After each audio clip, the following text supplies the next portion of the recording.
Hello everyone and welcome back just in time for WWE Smackdown opening with Stephanie McMahon, the new full-time CEO, or at least co-CEO, alongside Nick Khan. The biggest news, Vince McMahon has retired from professional wrestling at the age of 77 amidst a plethora of investigations actively against him, particularly as regards hush money payments and, let's just use the word, scandals. I think that's all encompassing at this point in time. Additionally, Brock Lesnar, who was due to be at SmackDown tonight, has walked out, saying basically, yep, I'm loyal to Vince McMahon. If he's gone, I'm going to go too. A man not happy, Brock Lesnar. SmackDown is just opening up. Michael Cole has already referred to it as a historic night. I can only imagine we're going to have more, shall we say, history being made tonight. So, on a historic night indeed, the new WWE era begins. Big cheer for Stephanie. Join me for the latest news and details. A big welcome to Friday Night SmackDown from Steph. She seems confident, she seems in buoyant mood. When she goes backstage, I'm sure she'll say, welcome. She's leaving room for people to boo Vince there. And he is being booed. He is indeed being booed. But they'll play it off as people being upset that he's gone.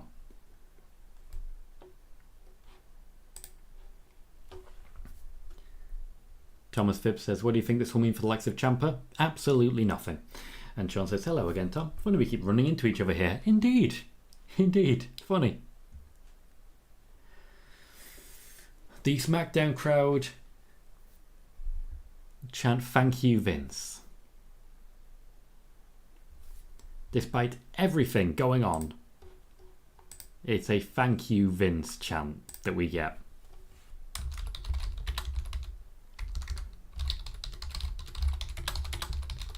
Why does everyone hate on Michael Cole? Like, bless him.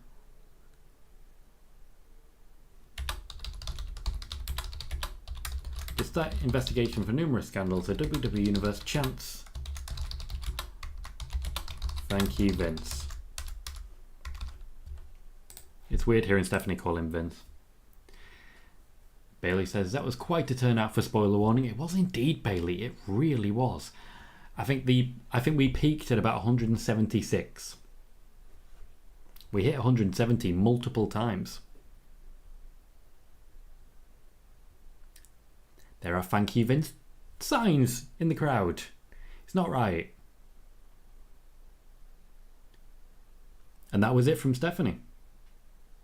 She wanted that thank you Vince chant. As much as anything, what they're aiming for is to put a line under it. Put a line under the whole Vince McMahon era and move on. That's the hope, that's the dream, and that is the Street Profits in the crowd. Shield style. What I'm not liking is that as you look down, you can just see so many people on their phones. Just on their phones. SmackDown has indeed been rewritten and basically replanned. Bruce Pritchard was basically in charge of this. Though Stephanie and Triple H did have their opinions, it is Bruce Pritchard's show this week. Kevin Dunn's been involved in the planning, but the acting head of creative is Bruce Pritchard, at least until Stephanie can find a replacement, alongside, of course, her co-CEO, Nick Khan. Jaden says, hey Tom, hey Jaden. And Steve says, awkward with the thank you chants. Yeah, it's not good, is it? It's not good at all. The entire reason they're coming through the crowd is to basically hide the fact that Stephanie skedaddled immediately after making that announcement. They were also there in case of emergency, in case no one actually chanted thank you Vince. If no one chanted thank you Vince, they'd have just hit the music and then pretended that people did. Hector says, making Vince look like a hero is a weird flex. It is, isn't it? It's not good. It's not good. I can't sit here and say it's a wonderful thing to see, because that would just be a lie. Sean says, in an interview on Insight, Mr. Kennedy revealed he has a wrestling school and NXT superstar Tiffany Stratton is one of his students. Not bad, not bad. I I've seen quite a bit of Mr. Ken Anderson on the independent circuit. He's not what he was. He's better. He's better. And I really do like that. He's one of those people who actually put over independent talent instead of just coming in saying, I'm former WWE. I lay down for no one. Angelo Dawkins and Montez Ford essentially here to control the crowd at this point. Make sure they're chanting for the right people. Multiple cheap pops already. Brandon says, what in the Brock have I come home from work to after not being on my phone all day? Oh, mate. Oh, mate. Vince is gone. Like, gone. We had a show earlier that had more than 170 people in it, just basically all asking, but who's in charge of creative now? Instead of saying, is Vince gone? He gone. Thomas Phipps says, what I meant was in terms of Ciampa's booking, not as to tonight. Also, not a damn thing going to change. Not a damn thing. Triple H is not in charge of creative. We would need a new person in charge of creative for Tommaso Ciampa to get more favourable booking. That is a fact. Justin says, I missed spoiler warning today because I'm on vacation, but heard it was good. Did you? I'm very interested to hear who you heard from that it was good. I certainly didn't see anything on Twitter, but yeah, it was a very good show.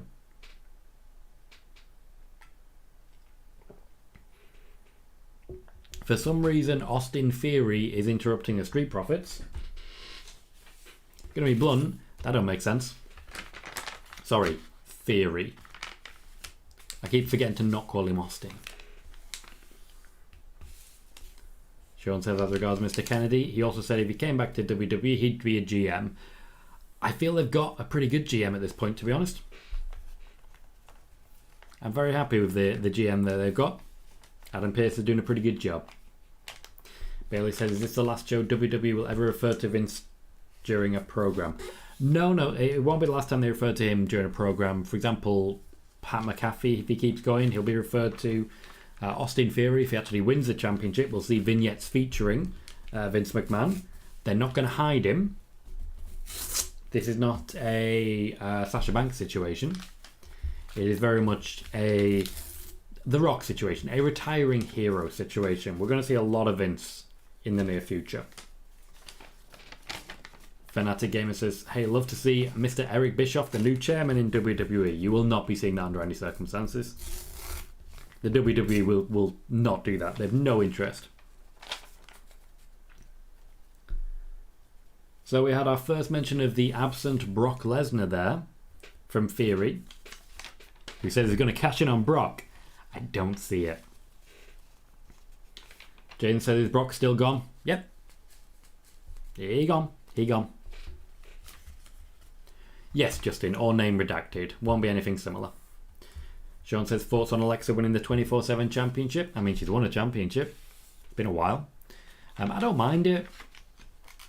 You have to have people winning the 24/7 championship and showing that they care about the 24/7 championship for anyone else to care about the 24/7 championship. Alexa's a big name. I don't blame her. Connor says, hello, Tom.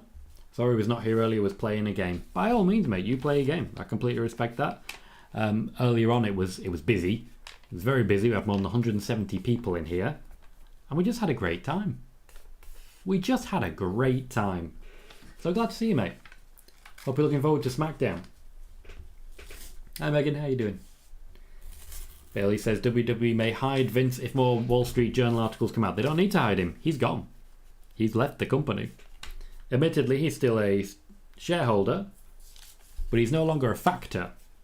He's no longer a factor at all in basically anything WWE based.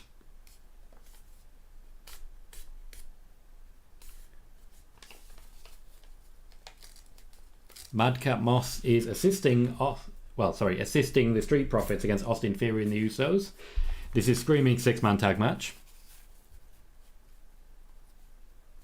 Madcap Moss now also getting beat up, but it's just giving the Street Profits time to recover. Okay, sure, we'll see how that plays out. Austin says, is Brock Roman still happening? They're confident. Quite a few people in WWE believe that they can convince Brock. They believe that Triple H in particular can convince Brock to come back. And as I said, he didn't go that far Dawkins with a cannonball over the top. I've mentioned already, at some point backstage, Angelo Dawkins was told that he wasn't the good one in Street Profits. Since then, he has just been the good one. He's really stepped it up. He's really geared up.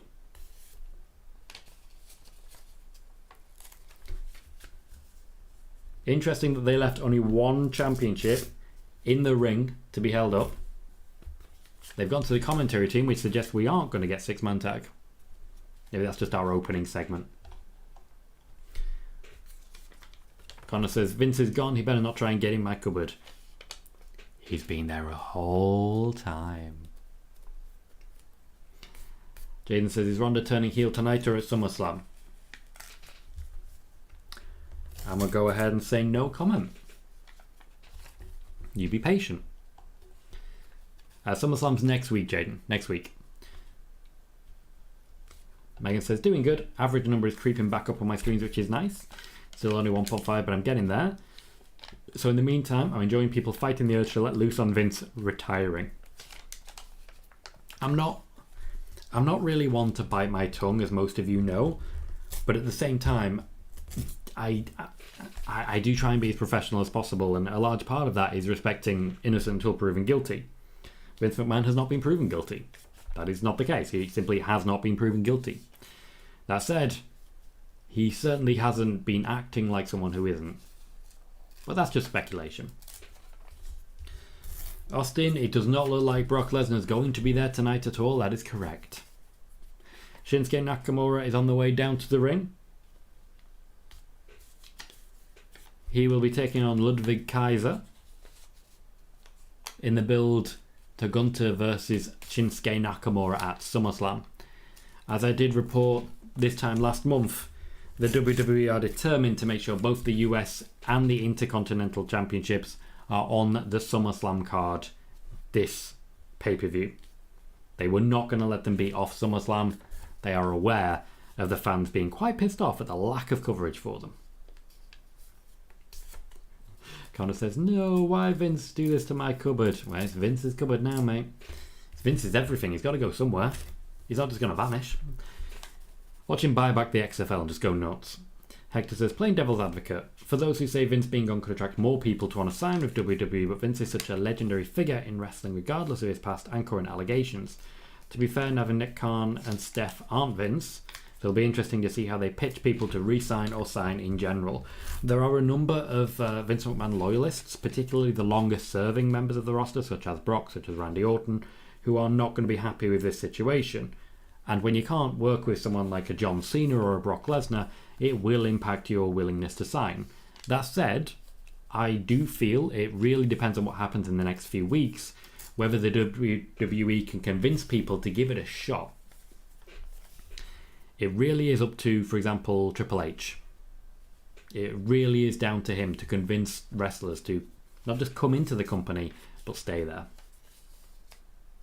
Thomas says, when do you think the pre-Vince era properly begins? I'm going to say after SummerSlam. After SummerSlam, yes. They do need to spend the time required to find a new head of creative. That is, of course, if Bruce Pritchard goes, but Bruce Pritchard is a Vince McMahon guy.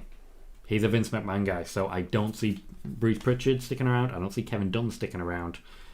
I see a lot of other people sort of quietly shifting out, in the same way John Laurinaitis quietly was shifted out.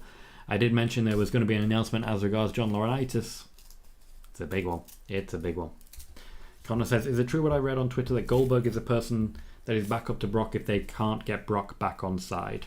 That was an exclusive that came from Cultaholic, who I'm not aware actually report news previously. I haven't heard anything in particular. I did say the most likely scenario for me would be Roman versus Matt Riddle versus Seth Rollins.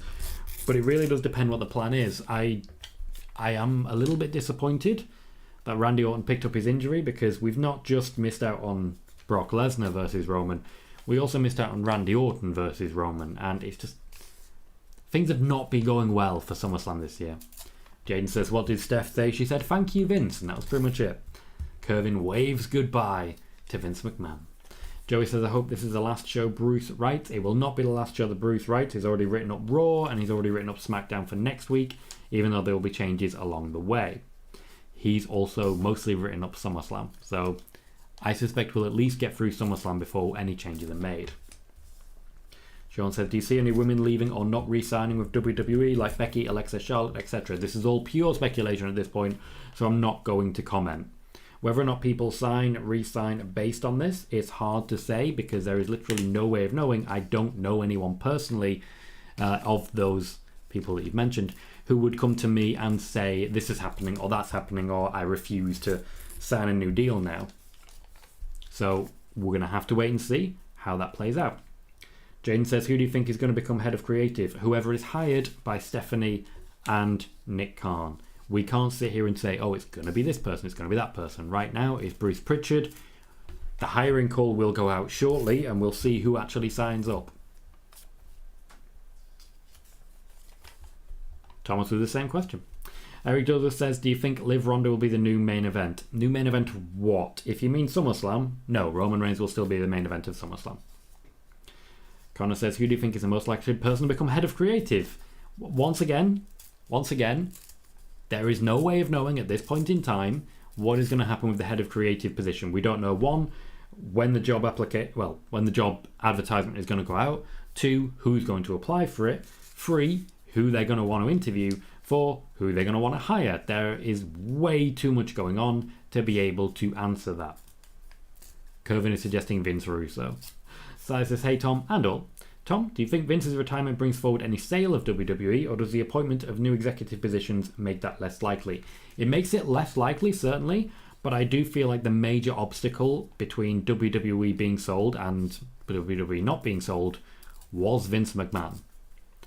Nick Khan, not exactly someone who's afraid to sell a company.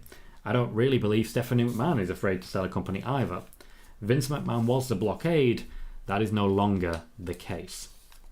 Sean says, I was asking because I figured they like Vince. Okay. Eric says, who's he even going to face?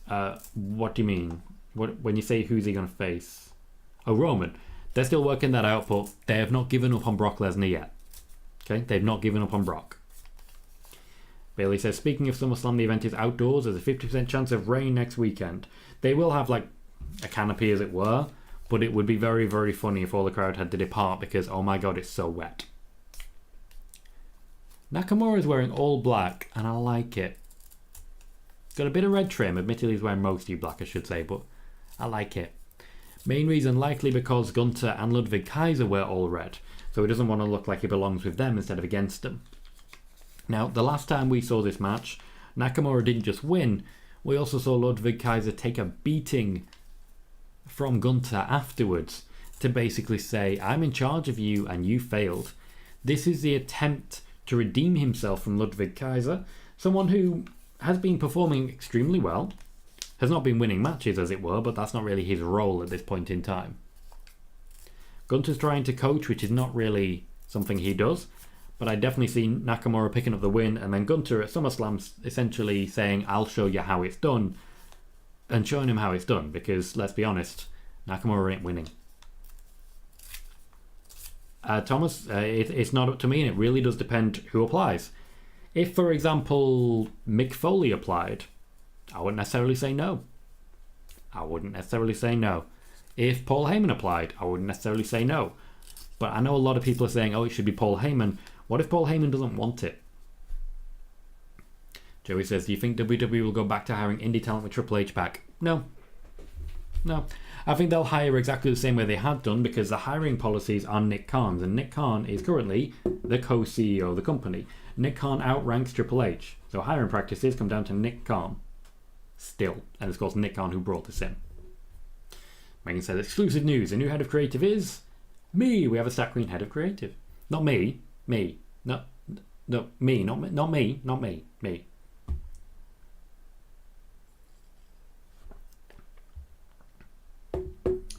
The crowd don't seem to be that into this match, which is a shame.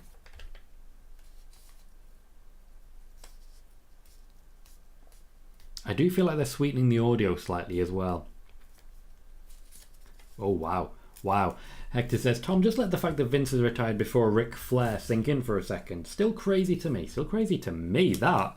I did not consider that. You've just made me feel supremely old, Hector. Supremely old. Well done, you. Connor says, that's fair. Who would like to be head of creative? I would prefer Triple H, but that's my opinion. Would like to hear yours. I don't think Triple H could book a main roster show as effectively as he's booked NXT. If he booked creative on the main roster like he booked NXT, then the audience of the main roster would dip down to the level of NXT. They'd lose 2/3 of their audience. Sean says, remember, a rainstorm didn't stop WrestleMania 37.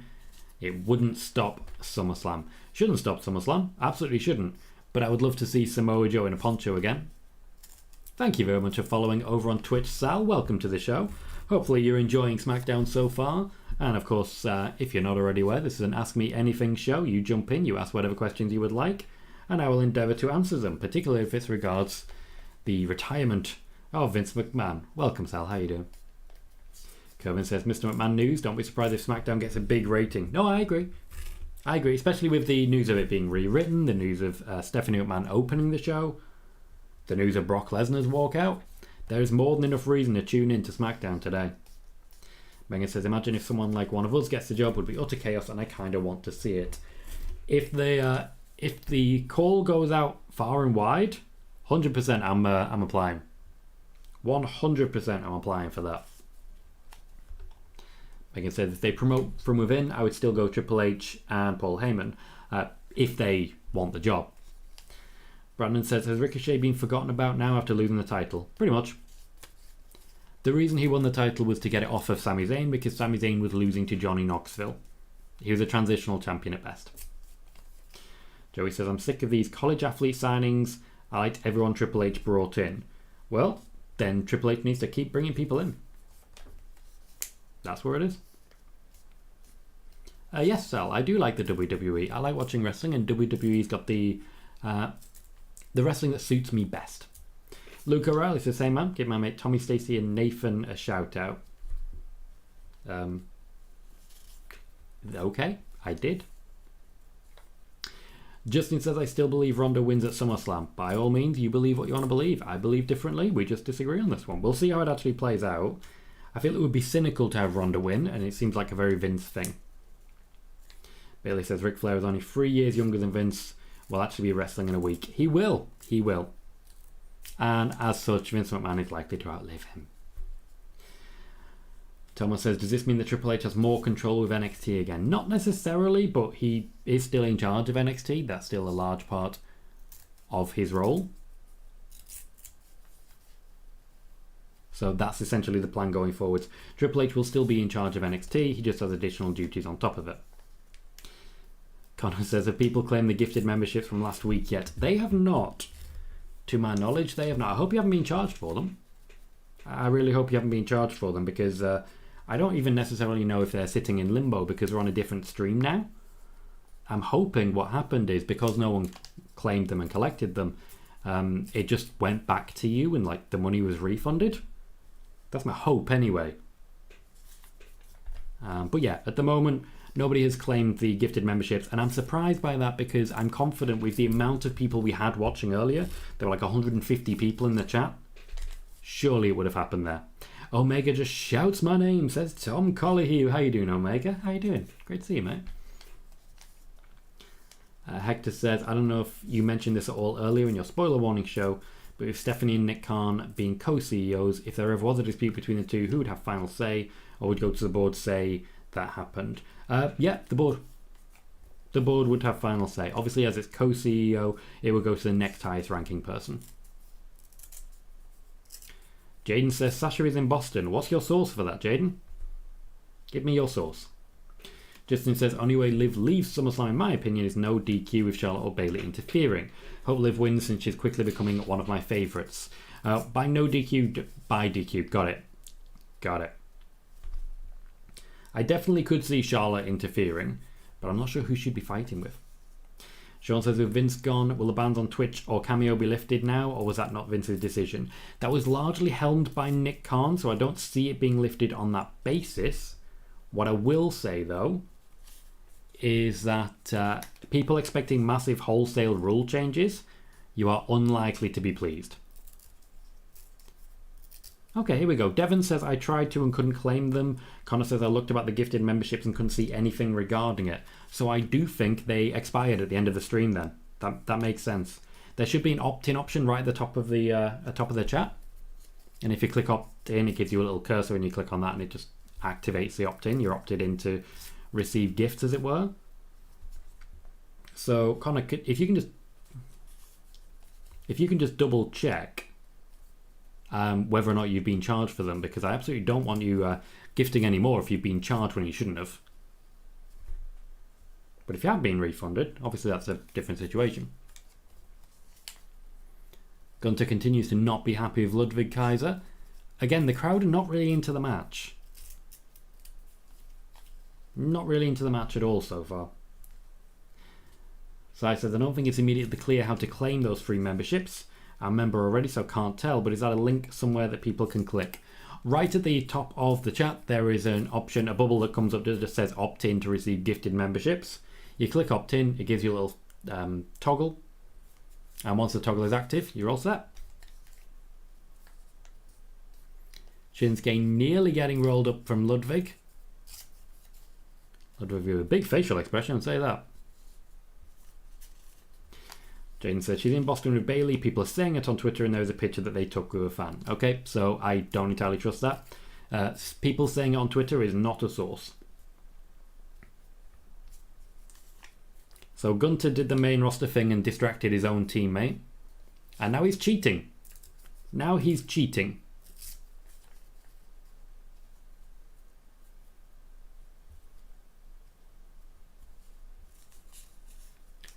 And Ludwig Kaiser defeats Shinsuke Nakamura because Gunter is a cheat. I don't like what they're doing to him. He's becoming generic. He's becoming generic and I don't like it. Justin says, so from what I understand, Nick Khan and Stephanie are 50-50 partners at running the company. Am I accurate? It's not 50-50 per se. Yes, they are at the top as 50-50, but there's a lot of other people involved in running the company. So they have their roles, but there's plenty of other people involved as well. Austin says Shayna and a few others are on Cameo. Yeah, the Cameo thing was lifted a while back, but most of the Cameo accounts that you'll see are WWE sponsored and WWE take a cut. There you go, Connor says, I've just checked my account. The money for the 5 came out straight away. No refund has been issued. So I believe they did not give back the money if the memberships are not claimed. That's not great. That's really not great. I don't like that. I really don't. We'll have to look into that a bit further. Until then, maybe gifted membership's not the greatest start. Maybe we'll swap over to Super Chats and leave it there.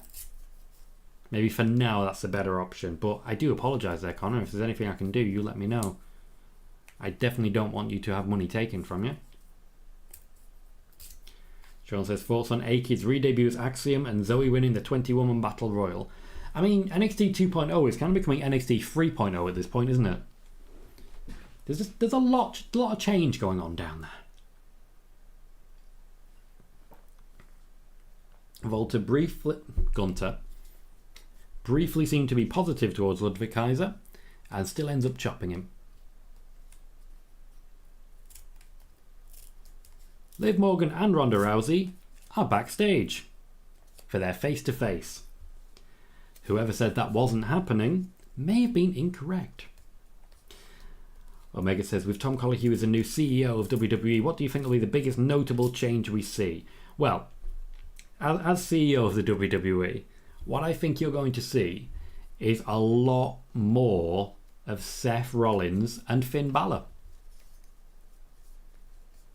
Feuding, teaming, friending on Facebook, going down to a small local restaurant, cheersing over a glass of wine, playing with each other's hair. Just, you know, standard stuff. Joey says, I miss NXT UK Volta. I completely agree. Justin says, I miss WWE stars on Twitch. That day may be coming again sooner than you'd think. Connor says, it's all good, I don't mind too much. Was not too much money and not your fault at all, mate. If Tom was CEO, we would see a lot more MMM. I do realise now, of course, that all I've basically done is say, if I was in charge, I'd be thirsty. I can't change. I stand by it. Sean says, I still don't see Zoe beating Mandy. Nor do I. Mandy Rose is basically unassailable at this point. Justin says, if Zoe beats Mandy, that would be a huge waste. To me, Zoe is extremely boring and bland. Haven't seen enough of her to really say, but I do feel that NXT don't really round out their characters enough, so there's a lot of quite bland characters down there. Bailey says, if Tom was CEO, no Sunday pay-per-views. Well, there's no Sunday pay-per-views for the rest of the year. Who says there aren't free co-CEOs?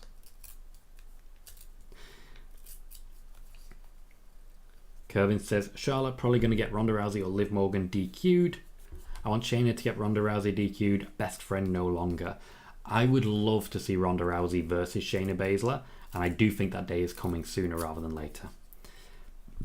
Connor says, Tom the firstiest of boys. Not the firstiest, but I'm up there. With me, you're up here. Alone, down here. Up here with me. Without me, down here. Up, down here. Justin says, do you have any idea who Maxine Dupree is? Well, there's certainly a lot of rumours that it's Ginny from NXT UK, which would mean a call-up missing NXT entirely. Beyond that, it's hard to say, to be completely honest. Maybe it'll be someone we haven't seen before. Sean says, I think Cora will be a great heel. I see it very similar to the Io Shirai, Candice LeRae feud a while back. It was a damn good feud and established Candice as a heel going forwards, but it took her a while to really find her feet in the role because fans just didn't want to boo her. Omega just shouts the word Roxanne Perez. Tegan Knox. Joey says, you don't see anything changing until after SummerSlam. Not really, nothing significant anyway. There may be slight changes. After all, we had Stephanie McMahon introducing SmackDown today. But I don't think there's any need to make big changes at this point in time, and I just don't think that's what the WWE are going to do. Megan says, if I was in charge of WWE, there would be more zombie lumberjack matches. I'm saying that now. I wouldn't hate that. I'd make it so that we get like one Hell in a Cell match and one TLC match per year, but I definitely wouldn't give away when that would be. But mostly Seth Rollins and Finn Balor. Just spending time with each other. Going out. Play Nintendo. Jaden says, do you think the crowd is going to do a Sasha chant, it's our hometown? No. If they did, then the WWE would just turn up the volume of the crowd. So they'd hide what's actually being chanted and just play like a CM Punk chant over the top, so we all just hate the crowd. Standard stuff. Connor says, if I was in charge of WWE, there'd be so much, and I mean so much, flippy shit. Randy Orton would leave you. He would leave you. We currently have 39 people watching the show. We're half an hour into SmackDown. Please remember to hit the thumbs up button. That like makes a massive difference to the growth of the channel, and subscribe if you haven't already. We are going to be doing a live watch party for WWE SummerSlam, and that will feature a lot of news as and when it comes out, including news on match finishes, including news on Vince McMahon, and including news on match changes as they come in. Jane says, I don't like the design of Liv Morgan's side plates. I haven't seen enough of them. We are having a 6-man tag team match tonight. We're just having it in the main event instead of the opening. Riddick Moss is main event in SmackDown. Omega also shouts, Tegan Knox. Megan says, I'm now even more sure the draft will be in August and that will be the reset for WWE. It would make sense, but they do need time for a head of creative to come in, bed in, and then work out who they want. Just work out the individual details. Hector says, I think the next head of creative could be very telling. If it's someone from the outside, I think it could be a way to appease potential buyers, opposed to seeing the same song and dance all over again. I think they at least need to be open to the idea of an outside hire. Someone from Impact or the like. Hell, Billy Gunn. I'd love it if it ended up being Tony Khan, but obviously that's never going to happen. But it would be funny. Maybe it'll be Cody. What if it was Cody, guys? Sean C. Welcome just shouts, shock the system. Connor says, I do hope tag team wrestling gets more of a priority in this new vicious WWE. The new vicious WWE is definitely going to involve more tag teams, beating up more tag teams. Sean says, can you please explain this, Tom? Cora tossed her tag team title in the trash and WWE counted as her and Roxanne's reign ending at 14 days. Now Roxanne is a solo NXT Women's Tag Team Champion. This counts as second reign for her. How is that possible? WWE's mental gymnastics? None of that makes sense, but that's what they're going with.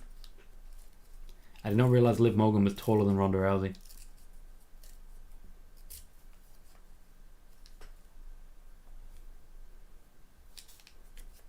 We have ourselves a backstage promo between Ronda Rousey and Liv Morgan that apparently wasn't booked.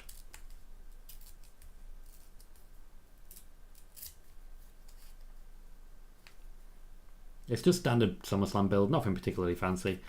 Iron Lion says 90% of the flippy shit wrestlers can't sell tickets. I mean, that's not true. Seth Rollins? AJ Styles? Both flippy shit people. The Usos? The New Day? They sell a lot of tickets. Jaden says, is Ronda still facing live tonight? Yeah, she's doing it now. And Megan says, Liv's plates are quite plain considering her overall look. I get what you're saying.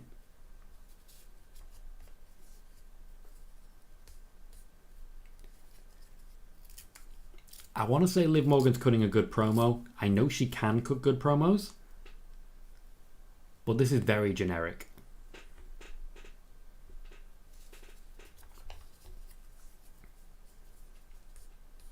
Jaden says this would be the perfect time for Sasha to return. I'm sure you said that about every single show since Sasha left. Joey says, who's going to be Roxanne's partner? Who says she's going to have a partner? Who says they're not merging both sets of women's tag team titles? Bailey says, Tom, a question that will probably take months, if not years, to confirm. Oh, Baron Corbin attacking Pat McAfee. Nice of Michael Cole to warn him. He just ran away. Who do you think leaked the Vince stories to the Wall Street Journal? No wrestling journalist ever had the kind of access to the NDAs as did the Journal. I can only speculate. Even if I did know, I absolutely would not be saying so. Jay Quick says, do you think Edge has a match at SummerSlam? I think it's too late for the match at SummerSlam. I think it's more likely we get Finn Balor and Damian Priest against the Mysterios at SummerSlam. And Edge just makes his presence felt. Jane says, WWE isn't saying that Brock disappointed people now. Plenty of show left. Plenty of show left. Pat McAfee is chasing Baron Corbin. That does not seem intelligent. Doesn't seem smart.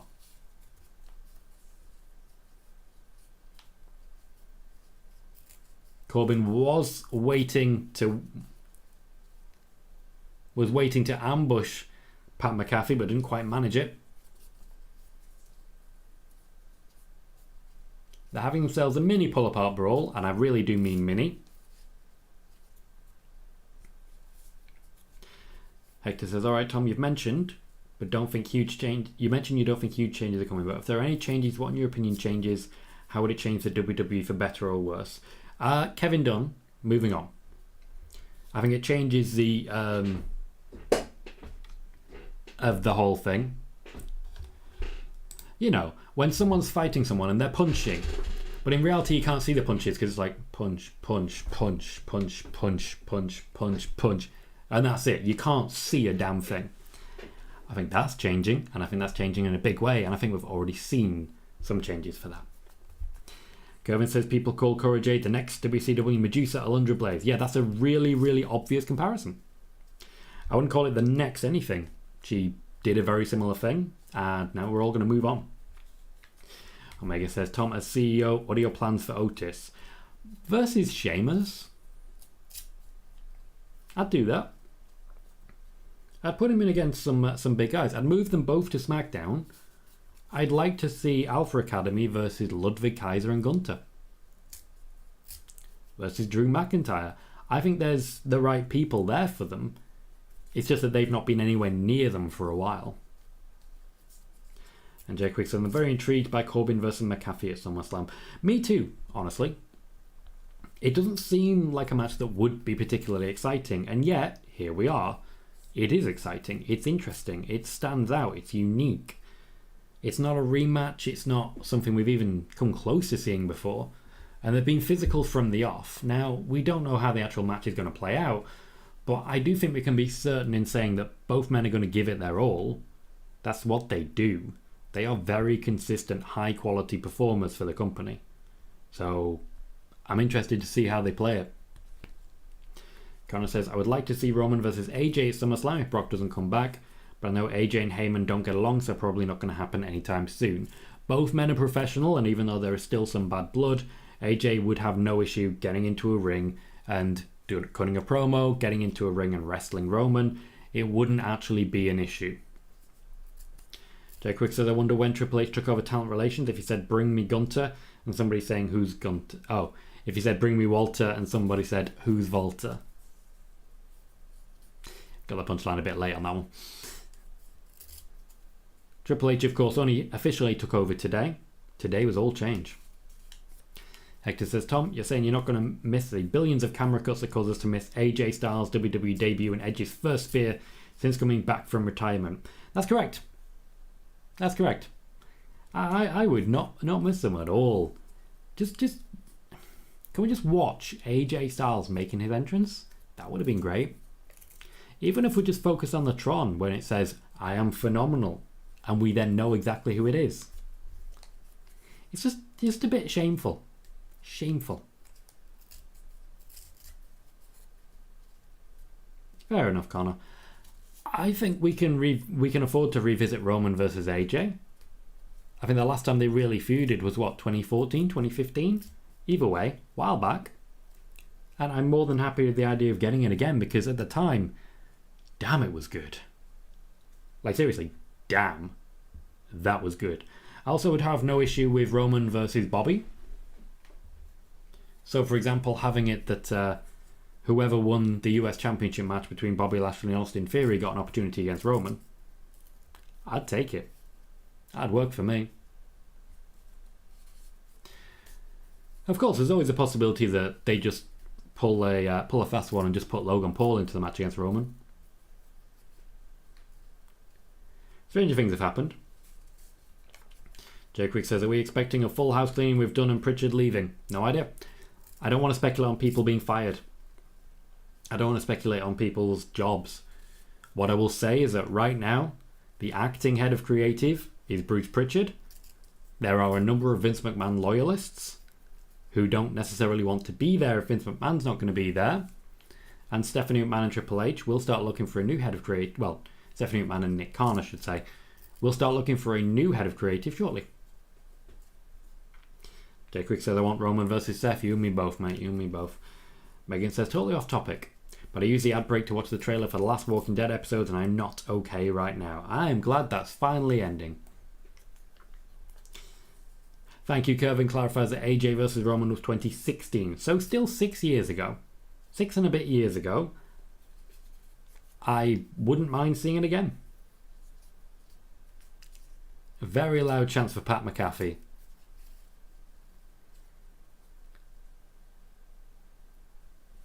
This moment screams promo. He's staring into the hard cam. I love that he keeps putting over Michael Cole even though the fans aren't there for it.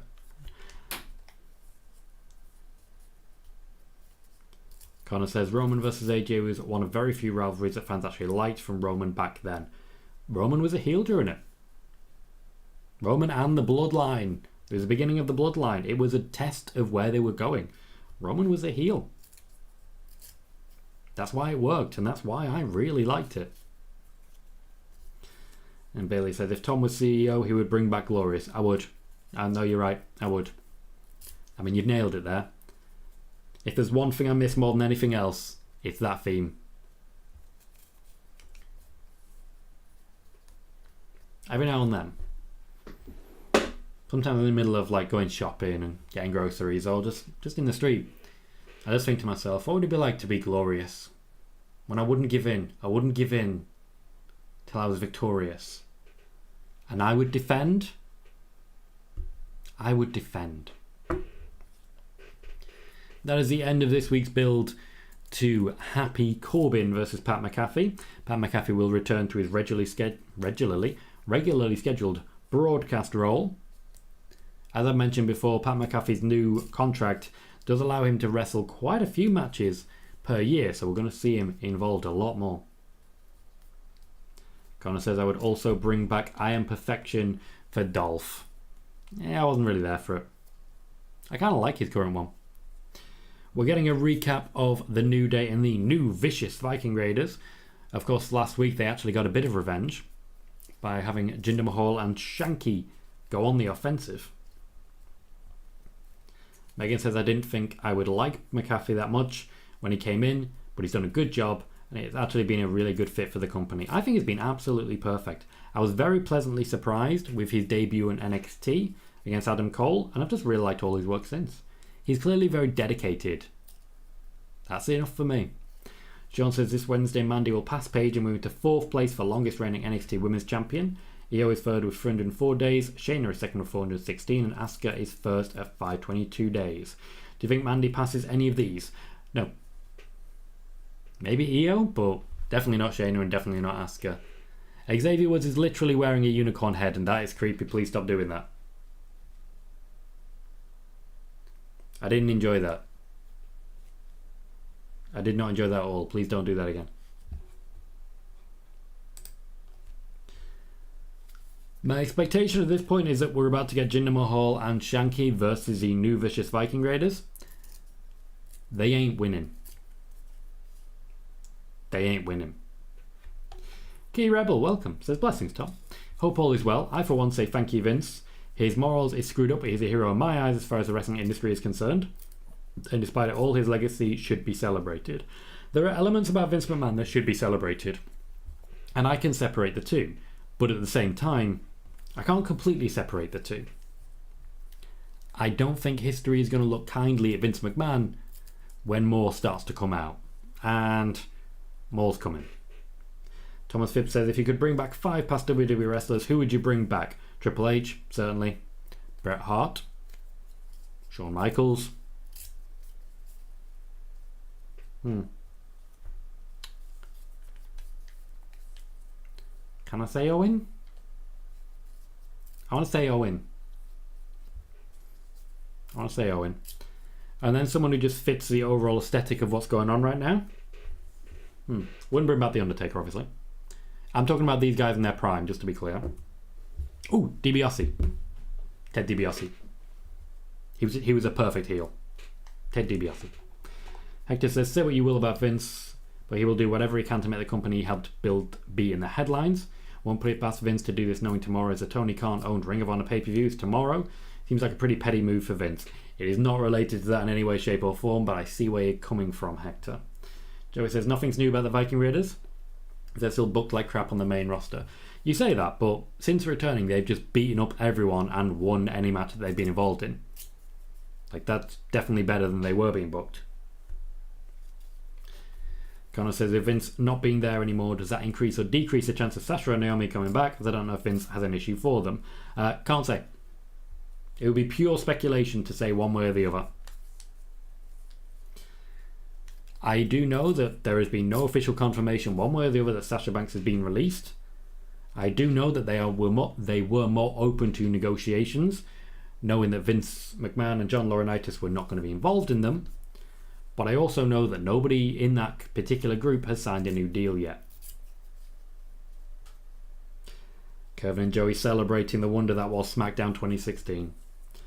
When Dean Ambrose and AJ Styles are wrestling for the WWE Championship, when Bray Wyatt and Randy Orton were a team alongside Luke Harper, when Becky Lynch was feuding with Alexa Bliss who basically taken over the storyline from Eva Marie, of course, who kept having wardrobe malfunctions.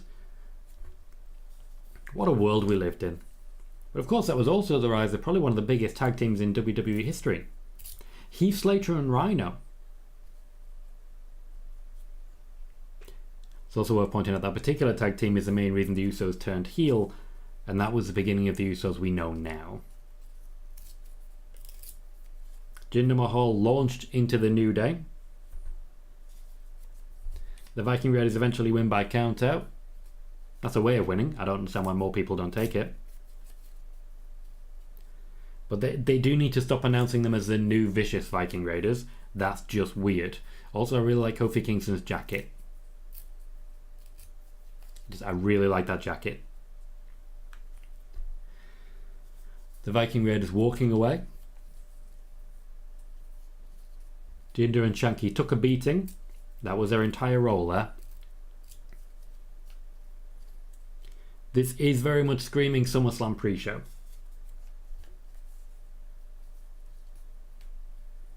Adam Pearce confirms that Baron Corbin is gone. I also like Sonya Deville's jacket.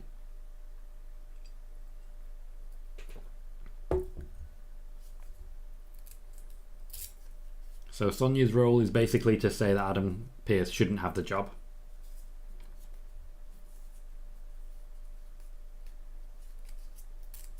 I'm surprised I didn't mention Brock Lesnar walking out of SmackDown there.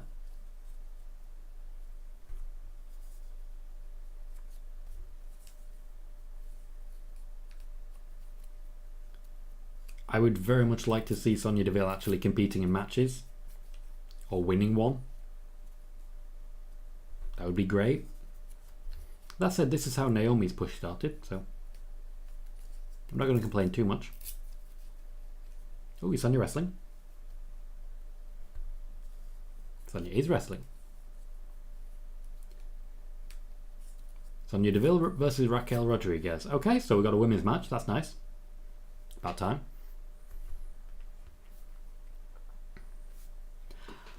For our draw segment, it will be Sheamus and it will be Drew McIntyre.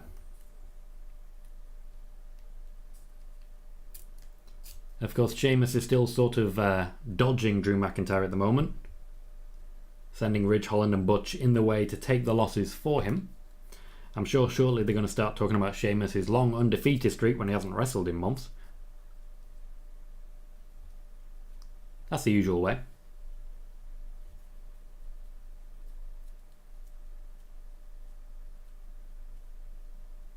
Okay, up next is Shillelaghs and Shenanigans. There's a point at which you're just stereotyping someone. Not all Irish people have shillelaghs. I know, because I don't have one myself. I do still feel like Brawling Brutes is a terrible, terrible name.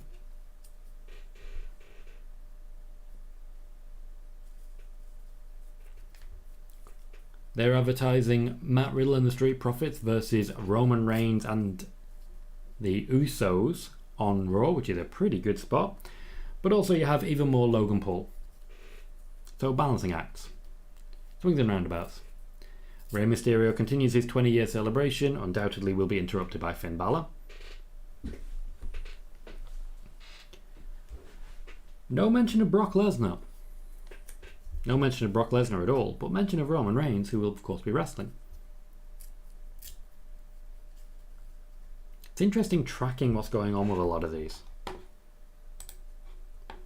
There's a lot of different times when they're just carefully avoiding saying anything, and that's usually the giveaway that there is something to say.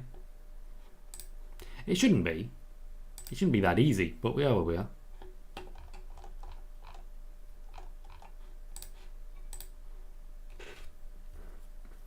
We're nearly halfway through SmackDown, and so far it's been average. The opening segment with Stephanie, alright, means to an end.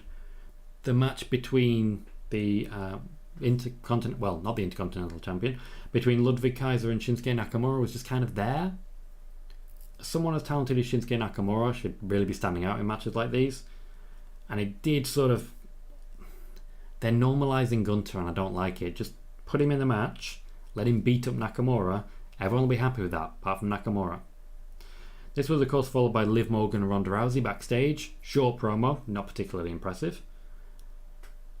And then the tag match between the new Vicious Viking Raiders and Jinder Mahal and Shanky. Also not the most fun. So far, SmackDown, not great.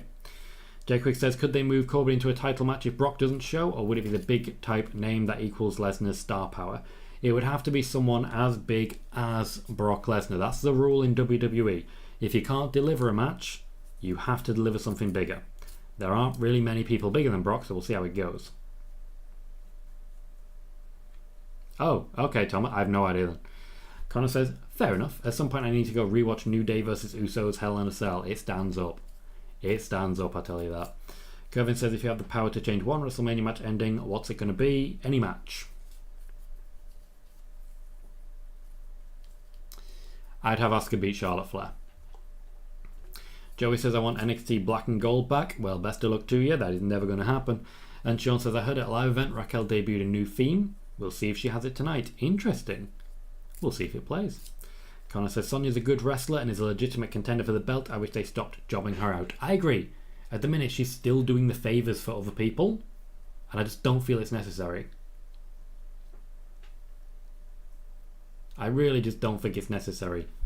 She is someone you could literally... She's on SmackDown and she could be a huge name. Just drop her into the championship scene and just watch her fly. Kirshner says, does this walkout story not just mean Roman is even more likely to retain at SummerSlam? It's not a story. Brock Lesnar legitimately walked out. Hector says, for discussion's sake, Tom, if Brock is indeed out of the SummerSlam main event, is there any chance Nick Khan and Steph would bring in someone unexpected to get positive buzz back on their side? Could have Roman come out and know Brock, have him and Heyman cut a promo, and then we get a surprise debut or return. Who could they have actually involved who, one, isn't actually under contract anywhere else, and two, is as big as Brock Lesnar? I can't think of anyone. Megan says, Sheamus hasn't had a match since Money in the Bank. His last singles match was a no contest match against Drew last month. Yep. There's certainly a possibility that he's picked up a knock of some sort and they're just protecting him, but it does feel like this is a plan. They're just killing time to try and make sure people don't get bored of Sheamus versus Drew, but I'm not gonna get bored of Sheamus versus Drew.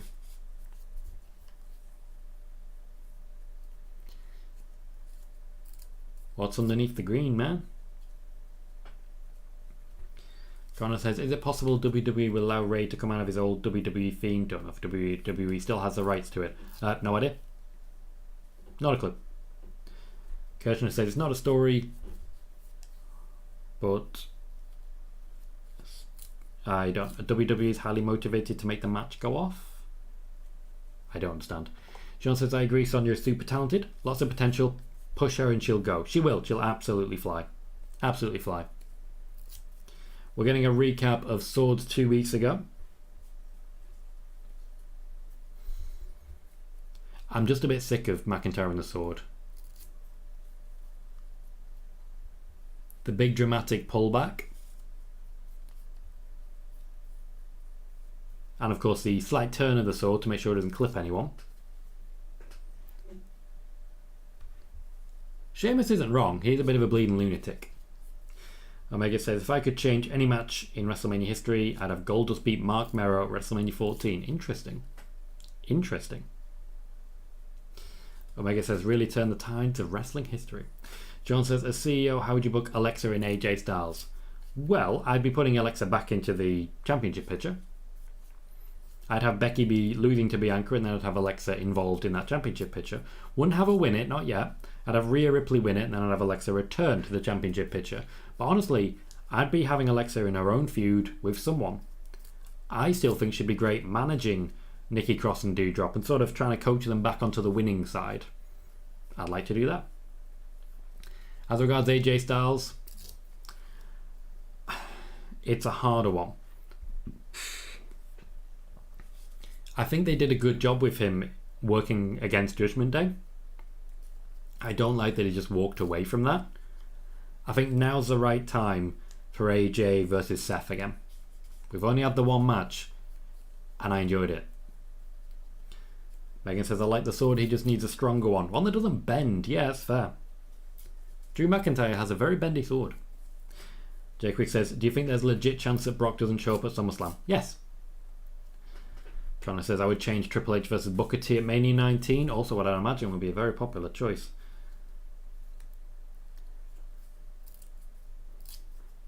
Calm down, Butchie, calm down. Hector says, when you look the way Drew does, you shouldn't need a sword because you look like a legit badass without it. He also looks like a legit badass with it, to be fair. Bailey says, if WWE went to the surprise debut versus Roman, which they won't, could it be Drew McIntyre? Wouldn't really be a surprise debut, but I mean, it'd work. Of course, they haven't made it official who the number one contender is, but it may be a bit of a waste. I'd rather have Sheamus in that instance. Oh, they said the B word. PG rated swearing. Connor says, I wouldn't have Rhea lose the NXT belt to Charlotte. Felt it was really unnecessary after Rhea's momentum after dethroning Shayna. Also, good idea there. Shayna beating Becky. I'm a huge Becky fan. She should have lost. I completely forgot about that one, Sean. I'd still have it again. Lisa Gomez, welcome to the show. In response to Corbin, also says changing Booker T losing to Triple H because the storyline was, and then there is puke. Drew McIntyre stating they need a real champion instead of Roman. This sounds a lot like Roman Reigns in the build to WrestleMania 34 when he was talking about getting a real champion, getting the championship away from Brock. Drew wants his number one contendership match. I still think there's a tag team here.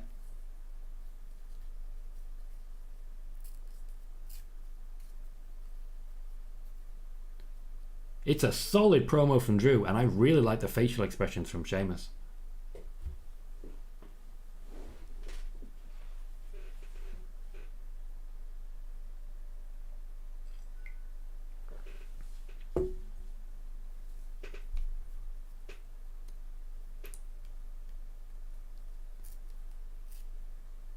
There's a lot of respect being shown right now. Sheamus is still a heel, so I can't see it actually happening. But he knows how to tease. The blue ball extravaganza tonight. Next week.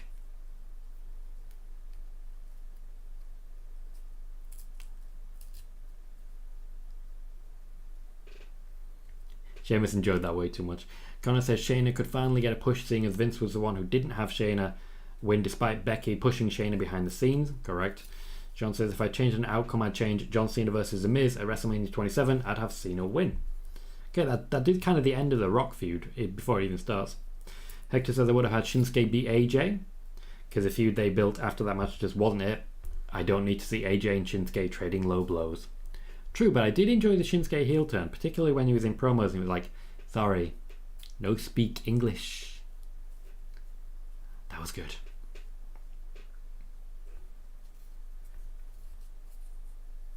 The match will take place next week on SmackDown. This, once again, is an exercise in killing time, but in a way that I don't hate it.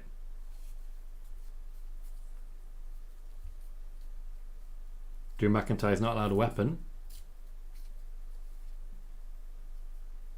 The hell's an Irish Donnybrook match? It's a street fight.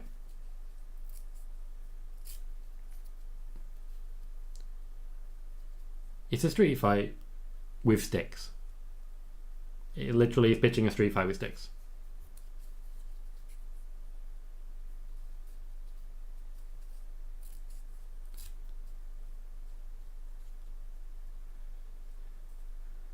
They're really committing to the shillelagh shenanigans.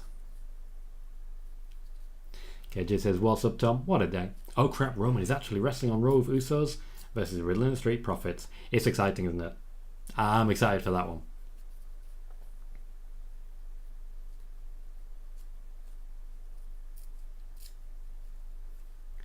Sheamus seems more than willing to actually make the match happen. They've got the sticks there. Why would he make it next week?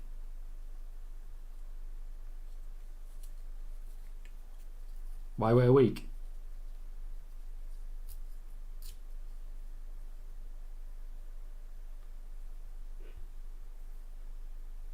That's very disappointing for the people of Boston.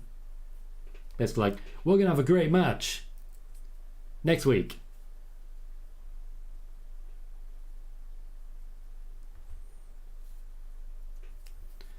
And once again, we're afraid of the sword.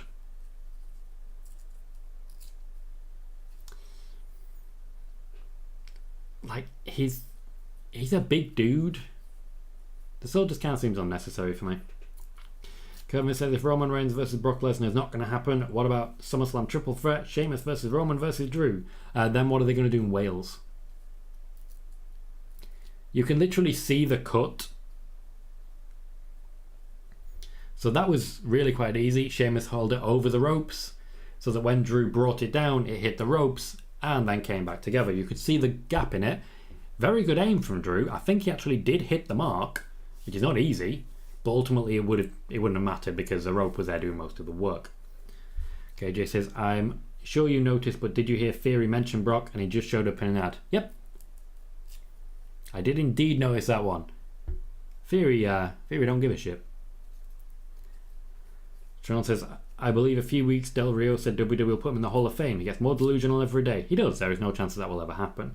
Colin says Sheamus wants to go back to being a kid and having a stick fight. Isn't that what all wrestling is? Everyone just wants to go back to being a kid and having a bit of a scrap. We zoom out to Paul Heyman. No Roman. Paul Heyman now taking the opportunity to hype up the fact that there's a match coming.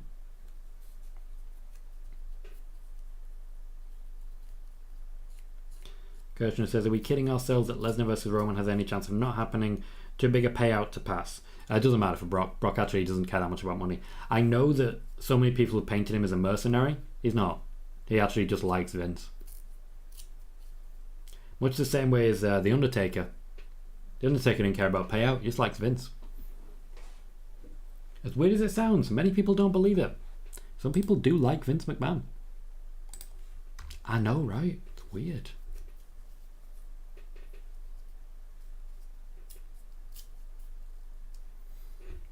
So for SmackDown and for Raw, the Usos have 2 6-man tag matches. It's feeling a little bit New Japan with all the factions.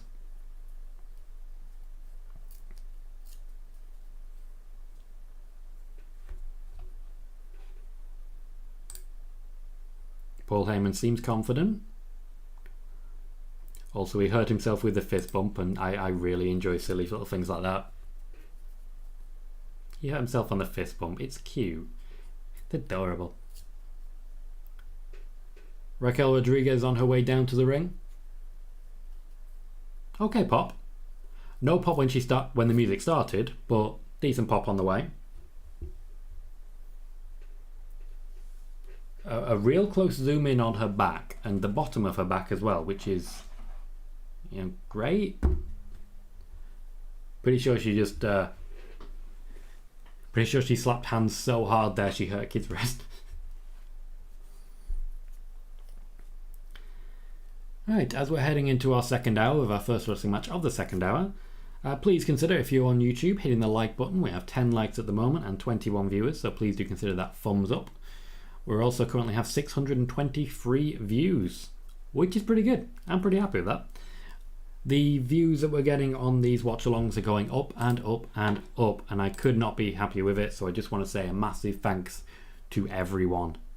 Just a massive thanks to everyone for being so supportive, particularly when you consider that earlier on today in the video, in spoiler warning, when we talked about Vince McMahon leaving the company, Triple H coming back in, John Laurinaitis being out, we had more than 170 viewers at one time watching the show. A new record for me by a considerable amount. The record beforehand was 103. I believe it was 103. I think it was 103. Either way, one as big as 170. And while I don't think I'll get to 170 again anytime soon, it's nice knowing how busy it's going to be when I do. Because I tell you what, we are growing, and we are growing quickly. The numbers that we've been achieving recently have been incredible. So, I just want to say one more time, a huge thanks to everyone. And I'm very much looking forward to our SummerSlam watch party and seeing how we go there. Hector says, from all indications, talent seems to have been caught off guard with Vince news. But if this decision was made prior to today, would him still being CEO, would he need to disclose his retirement with sponsors, networks, etc., or would he not need to disclose that info to them? Debatable point. Ultimately, you can't come out to shareholders unless you're coming out to everyone. So it's more than likely this was the first announcement of any sort of official capacity. He's not necessarily hiding it. He's just making sure that everyone knows the news at the exact same time. As Pro Wrestling did point out earlier on today in the show, they did choose a moment after the stock market had already closed, which is a way of sort of controlling the impact on the WWE overall stock price. Connor says, if people like Vince, maybe there is still hope for me to find people in the world who like me. I believe in you, Connor. Now, obviously, there's only so much room in the cupboard, and you're not coming out, so, you know, good luck. But maybe one day I'll shove someone in there for you. Unless they don't like you, you know. Might be an issue. John says, I guess I was right, a new theme for Raquel. Well, if you've heard a new theme for Raquel, then you're probably right, yes. Megan says, Jimmy and Jay do have the most matches this year, 79 for Jimmy and 77 for Jay. They are the Iron Men, the unstoppable force, as it were. But I do find it quite telling that neither of them look likely to reach 200. I remember the year that Dean Ambrose was the WWE champion. He reached 200. That used to be the level of the Iron Man required. They are continuing to advertise at SummerSlam, which is next Saturday, Brock Lesnar versus Roman Reigns. KJ says this show isn't the most star-studded, but I've enjoyed it. The promos have been very enjoyable. There have been some okay promos. Pat McAfee in particular stood out. He really did stand out. That was quite hype. Angelo Dawkins was a standout performer tonight. Got to give him his props. Gotcha, Connor. I got you. A&E talking WWE rivals, saying that the greatest rivalry is Stone Cold Steve Austin versus The Rock. Stone Cold versus Vince McMahon. I think every wrestling fan would agree on that one. Raquel Rodriguez is still just stood in the ring, grinning, just will not stop smiling under any circumstances. KJ says, okay, Ronda, Liv, Drew, Theory, Usos, Profits, why everyone who spoke so far, in my opinion, has done great mic work. Agreed? Wow. Sonya Deville's attire gets stranger and stranger. I'm not angry at it, but it gets stranger and stranger. Thank you, Megan. Says it was 2016. This as regards Dean Ambrose. He had 204 matches by the end of the year. I'm glad they're doing less. Very glad they're doing less. KJ also says feels less scripted. I'd say otherwise in Liv. Drew McIntyre and Sheamus had a really good promo off. Theory was pretty good. Usos and Profits were pretty good, but Ronda and Liv felt pretty scripted to me. Sonya Deville didn't feel scripted with Adam Pearce. But, Liv and Ronda for me did very much feel scripted. Sonya Deville winks at the camera.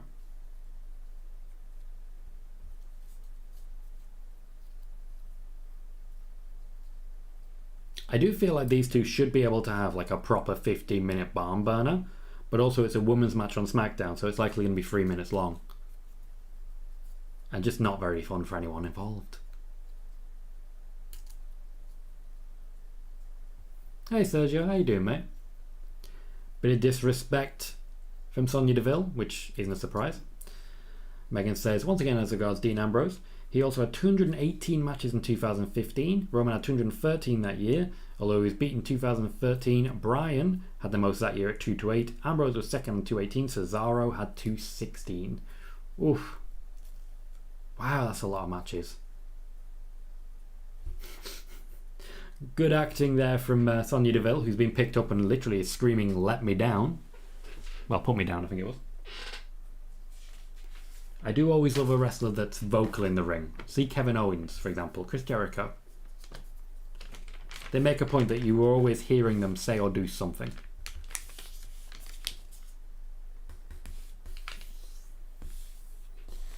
I really don't feel that you can call throwing someone's head into the turnbuckles vicious. You're basically saying, hey, get in this padded surface. Do something else. Kick him. Or Shining Wizard. Do that. Hector says, to be fair, it was kind of smart for Vince to retire on Friday after the stock market has closed for the week. If there is any change in the stock, I see it being minimal. So the change compared to this info coming out on a Monday. There is more info to come that will be released over the next few days as well, and not just what's been intentionally leaked to the wrestling media. Of course, they're fine intentionally leaking information to the wrestling media. The wrestling media knew most of this and did nothing.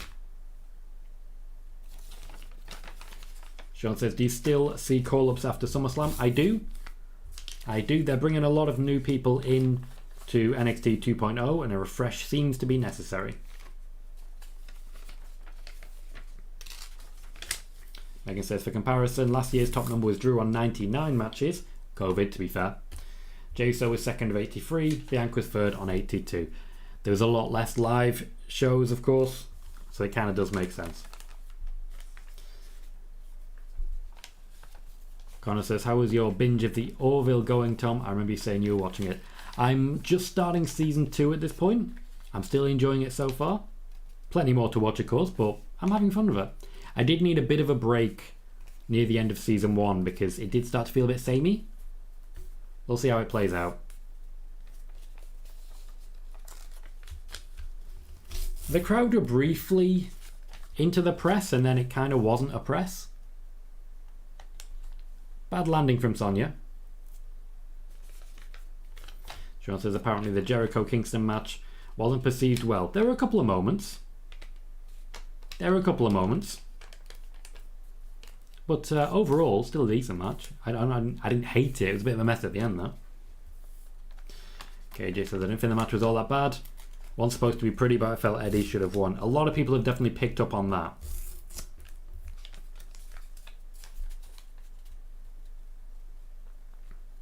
Well, I believe that is a clean loss for Sonya Deville. I mean, it's good to build new stars and all that jazz, but I'd rather Sonya got an opportunity. Simon says, hey Tom, saw the Fightful script, saw the most terrible show I've seen since at least 2016 with no stars on the show whatsoever at all, but absolutely love Liv. You are aware that Liv Morgan and Ronda Rousey were both on the show, right? That they were both on the show. Pretty sure the Fightful script did not mention that, but they were on the show. Joey says, can Bruce just go? This show feels so lifeless. Bruce hasn't really changed anything. The only real change to the script was that Stephanie opened the show instead of Brock. So we had our first women's match. It was short. Next up is our second women's match, which is also likely to be short. KJ says Jericho puts no one over in AEW. If he does, he gets his win back. I disagree with that. I think he did pretty well with Cody early on. I remember the Mimosa Mayhem match when he got himself a little bit drowned. I didn't hate it. Simon says, what's happening with Brock versus Roman? At the moment, nothing. The WWE are putting together a backup plan, but they don't feel that they're going to need that backup plan just yet. They're still confident that they can convince Brock to do the match. Megan says, I 100% think Eddie should have won that and end this feud. Then again, I'm all for Jericho just not being on AEW TV for about 6 months. Same for Britt, really. Considering a large part of the selling point of AEW was a lot more rotation on the talent, there were certain people we did see every single week. Cody Rhodes took 20 minutes a week. Chris Jericho always takes time per week. I do feel a bit of a refresh is necessary. Honestly, I'd like to see Chris Jericho spend maybe 3 months on AEW Dark. He'd boost the ratings. He could work with some new people. I'd love to see it. KJ says, for once WWE gave someone a new theme and it's better than previous. For Rodriguez, I didn't really get a good listen to it, but I also have no idea what her previous theme was. I don't pay that much attention. John says, didn't Jericho put over and lose to Moxley? He did.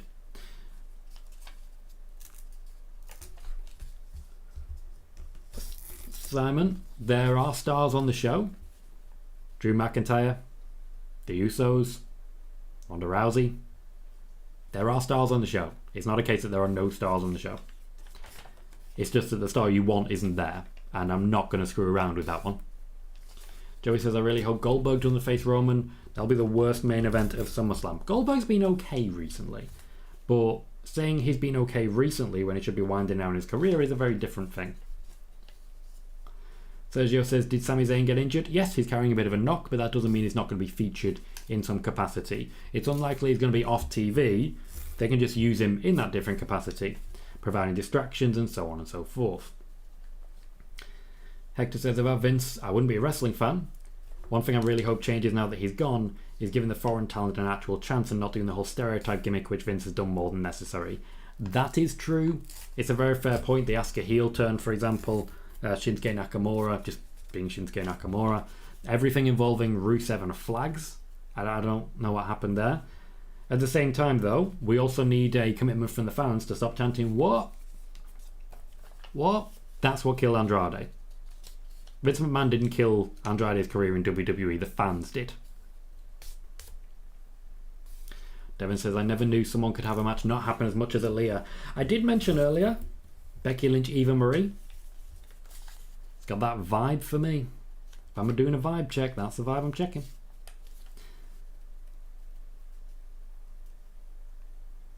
Simon says, to be honest, Brock walking out could be the very last straw for me.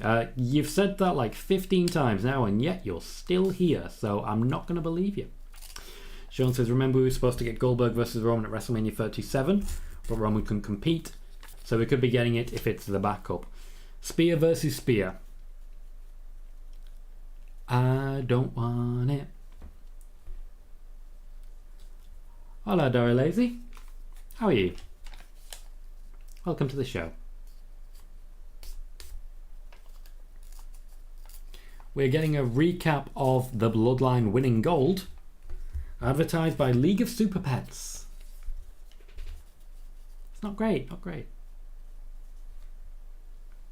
Whoa, Simon, stop shouting. It's okay. Calm down. KJ says it was mainly 36 and we got it at Elimination Chamber this year. We got what Elimination Chamber this year?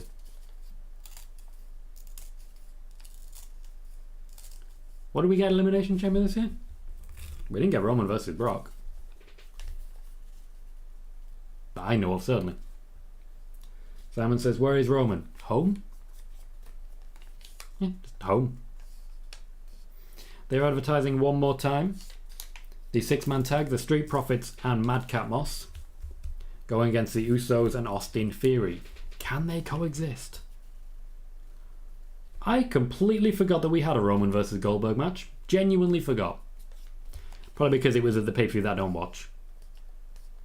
Genuinely forgot. I appreciate the reminder. I had absolutely no idea that that even happened. One thing I do want to say is, at the very least, Aaliyah's getting involved. I didn't expect her to actually feature anywhere near as much as she has just in the past month or so. This means we're getting 3 women's segments on SmackDown. I'm okay with that. It's much better than it has been over the past few months, I'll tell you. We just need matches to last more than 3 minutes.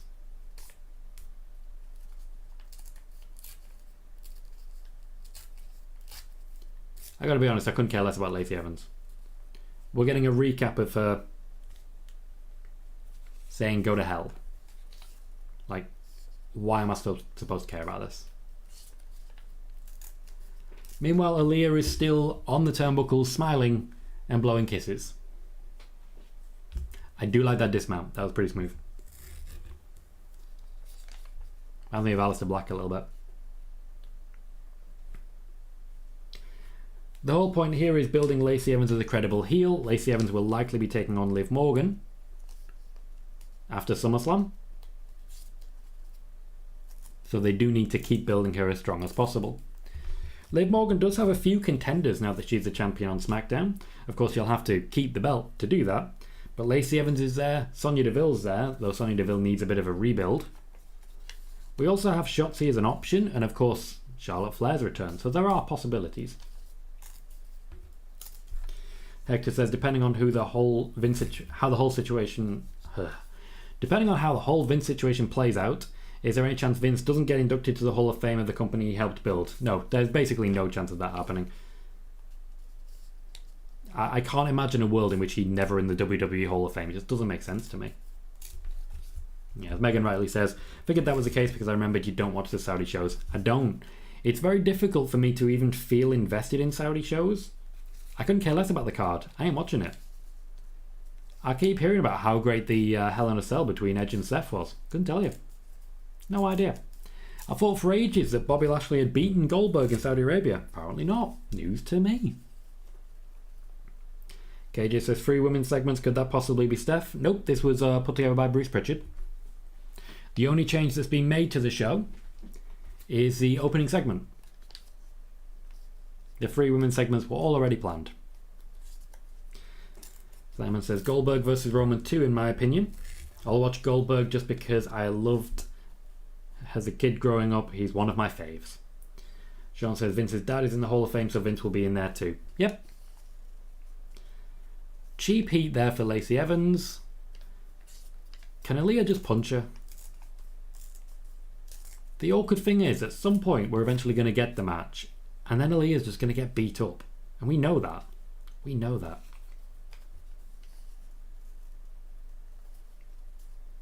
I'm interested in this, Sam. Says, to me, someone said it in Twitter, it's like main event or Sunday Night Heat, SmackDown now. Like, where's Ricochet? Ricochet is on main event or Sunday Night Heat. I don't think you've worked that part out. It'll be more his choice than you realise, KJ. Vince McMahon still has some pretty amazing sway in the WWE.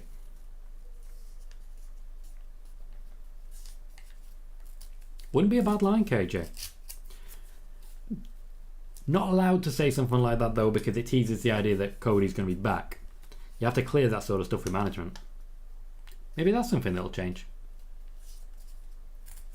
Connor wants Team Steph versus Team Shane at Survivor Series to make Survivor Series a bit more interesting.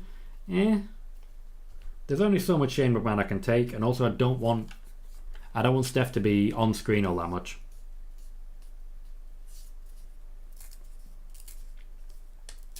Aaliyah is just being ignored here, and she does not look great because of it. Every time they're in a ring together, Lacey Evans just beats up Aaliyah. It's just dumb. Simon, the show is not over yet.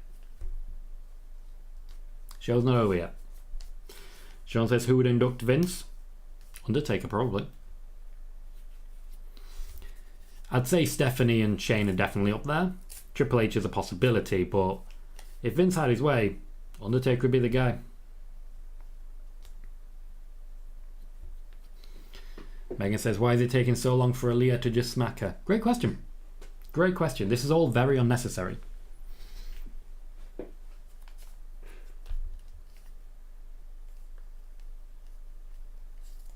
What's that? Oh, Jeff Jarrett. A man who deserves all the respect is an interesting introduction. The pop for Jeff Jarrett was okay, and they just turned it up. Turned it up. Iron Lion, I've absolutely no idea what you're saying there. Do you want to try again?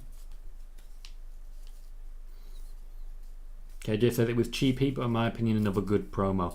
They are very much succeeding in establishing Lacey Evans as a top level heel. Not necessarily top level, but like a high level for SmackDown is. They're going to need that. They're going to need people for Liv and for Ronda to work with. Also potentially for Bayley to work with. But we'll see how that plays out. Jeff Jarrett seems to think this is going to be the biggest tag team match in SummerSlam history.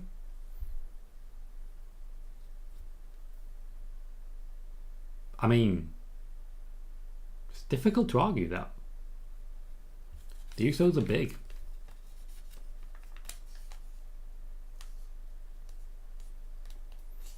I'm surprised we haven't heard a reference to Ric Flair's final match yet.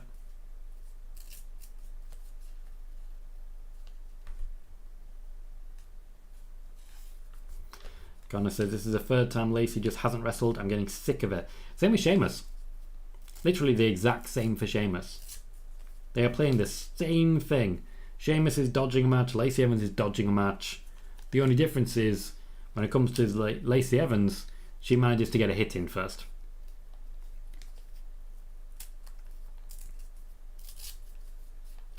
With a half hour left, the Usos have started to make their way down to the ring. We can expect some more backstage promos now after we come back from the commercial break, and some terrifying 3D graphics.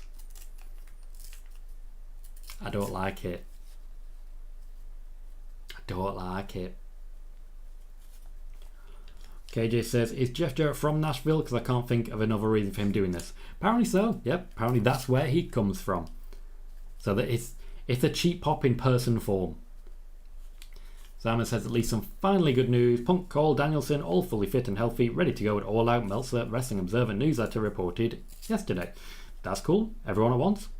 Hector says, with Jeff Jarrett being involved in Ric Flair's final match, I'd like to assume there's something WWE signed off on. Also, Double J on pay-per-view in back-to-back nights in 2022 is such a weird statement. I don't believe he's under WWE contract. I believe he signed up for a match, and that's it at this point. Although, is he a producer at the minute? It's hard to tell. He was, and then he wasn't.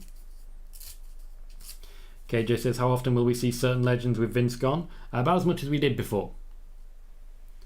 Just want to be clear, Vince McMahon is not the entire reason for the WWE booking the way it does.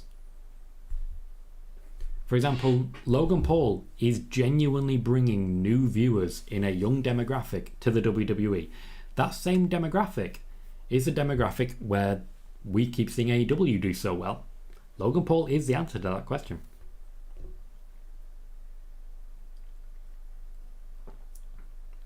Connor says, not even a video package for Triple M this week. Boo! Still time. Still time. I reckon there'll be at least 10 minutes before we actually have the match start, let's be honest. Megan also asking, where's Maxine Dupree? I'd imagine they'll either have something pre-recorded backstage, or it'll just be a case of Adam Pearce announcing that next week this will happen. Sean says, let's say Becky got drafted to SmackDown.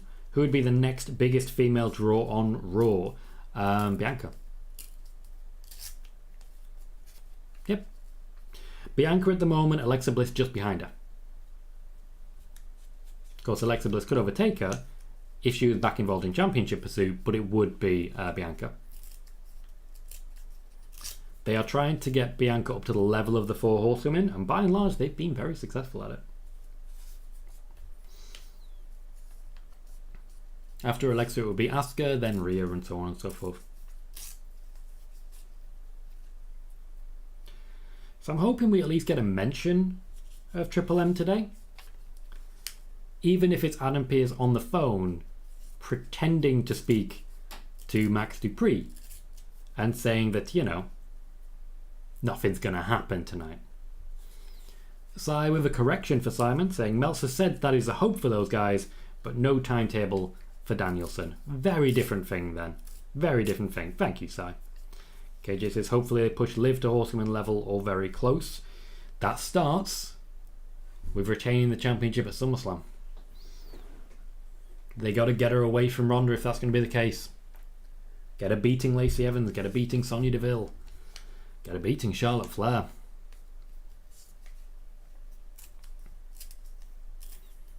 Also, as an aside, on Monday, spoiler warning, I officially announced that we were going to see Becky Lynch versus Bianca Belair at SummerSlam. I'd mentioned it the week before in my show as well. It was nice to see them announce it about an hour after my show finished. Sean says, would the top female draws on SmackDown be Ronda, Charlotte, Liv? Debatable. Natalya may be a stronger draw than Liv at the moment. Not for long, I don't feel, but you know. Hector says people talk about wanting to see Vince's book once it comes out. If it does, but I'm curious to hear Nick Khan post WWE and to actually know what decisions were his and things like that, because people really think he's the reason for this and that. Well, to be fair, quite a lot of it he is the reason for. He's brought in some serious change. There is a reason my YouTube videos on Nick Khan continue to do really good numbers even now. I do feel I may have to remake it with a bit more detail. Hello, Maxine Dupree.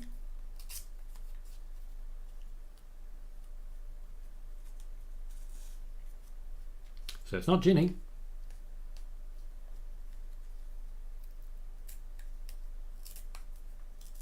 I'm getting a Trish Stratus vibe here. Back in the days of TNA.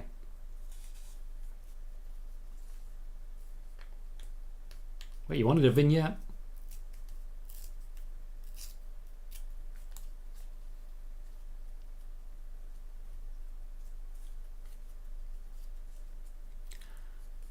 I enjoyed that promo. I also enjoyed the entire setup of all three of them.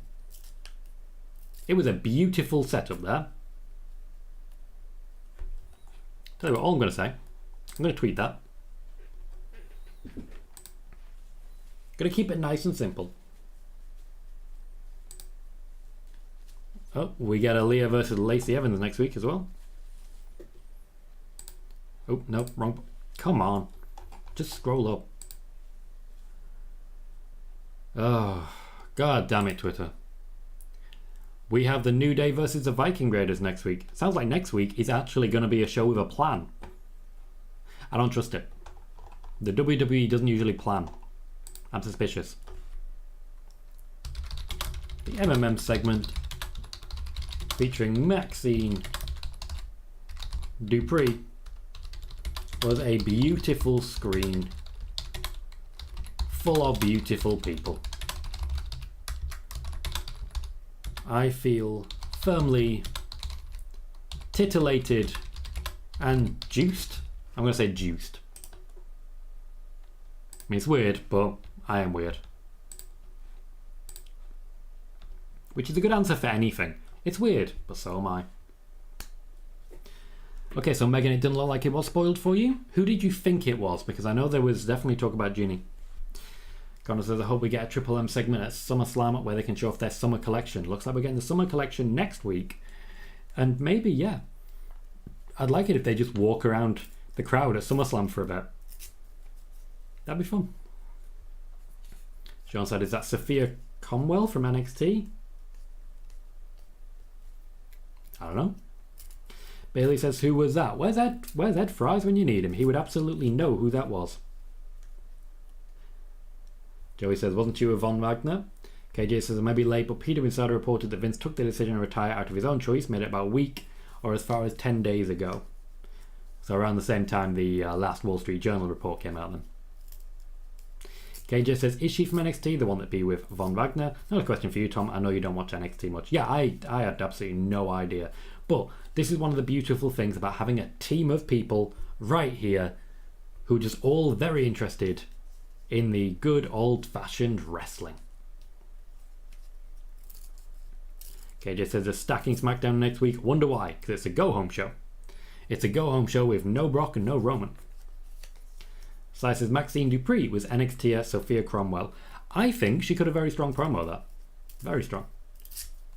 Edward Brooks says, Tiffany Stratton. Is it Sophia Cromwell or Tiffany Stratton? Megan says, I thought it was Ginny. Her character would have been a good fit and means she would be on the same schedule as Gunter. Also, it was pointed out that Ginny isn't in the NXT UK intro anymore.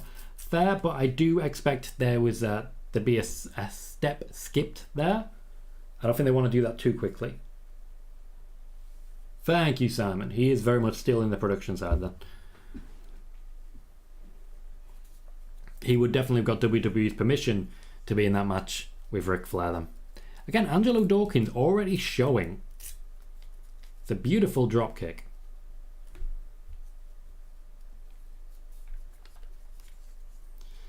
Our main event has kicked off. Interested to see how Austin Theory works with the Usos. I do feel Madcap Moss and the Street Profits are going to be a good fit. As we know, the Street Profits are very good at making friends. I think we all remember the Viking Profits very fondly. Hector says, I don't know if you've seen the card, but what is your opinion on Ring of Honor Death Before Dishonor? I'm a huge Gresham fan. His work has always been great, but I feel like the new Ring of Honor is going to be more AEW than old Ring of Honor stars, sadly. It is just going to be a AEW sideshow, as it were. I don't mind that. I was looking at the card earlier. I've forgotten who Gresham is facing, but I know I was very excited to have the possibility of it. Ultimately, for me, I'm going to miss the Ring of Honor Super shows with New Japan. Basically, and like, you all know this. I just want more Jay White.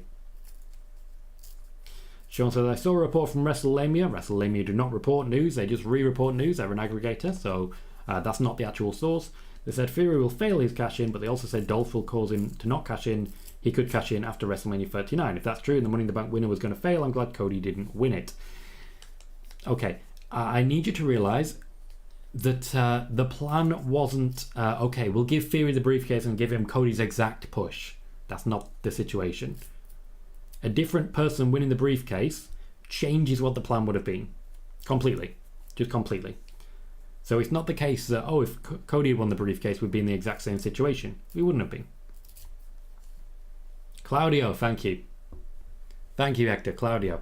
And I believe it's FTR versus the Briscoes. I have reason to be excited. KJ says, Angelo Dawkins moves very well. People don't realise he's like 6'5". He's a big dude. He's a big dude and he can fly. He can absolutely fly. He has stepped it up a lot recently. And when something eventually does go wrong between the Street Profits, he's certainly in contendership more than he was. KJ says, Montez grabbing the briefcase is a good sight. Would have been a good pick. The guy knows how to make sure people take his picture. He was also holding one of the tag championships earlier today. He knows what the media want to have pictures of. They want pictures of people either really successful or really terrible. No in between. He knows how to stand out, is what I'm saying. Always a good thing. Like, to be blunt, standing out is the only thing that's really important.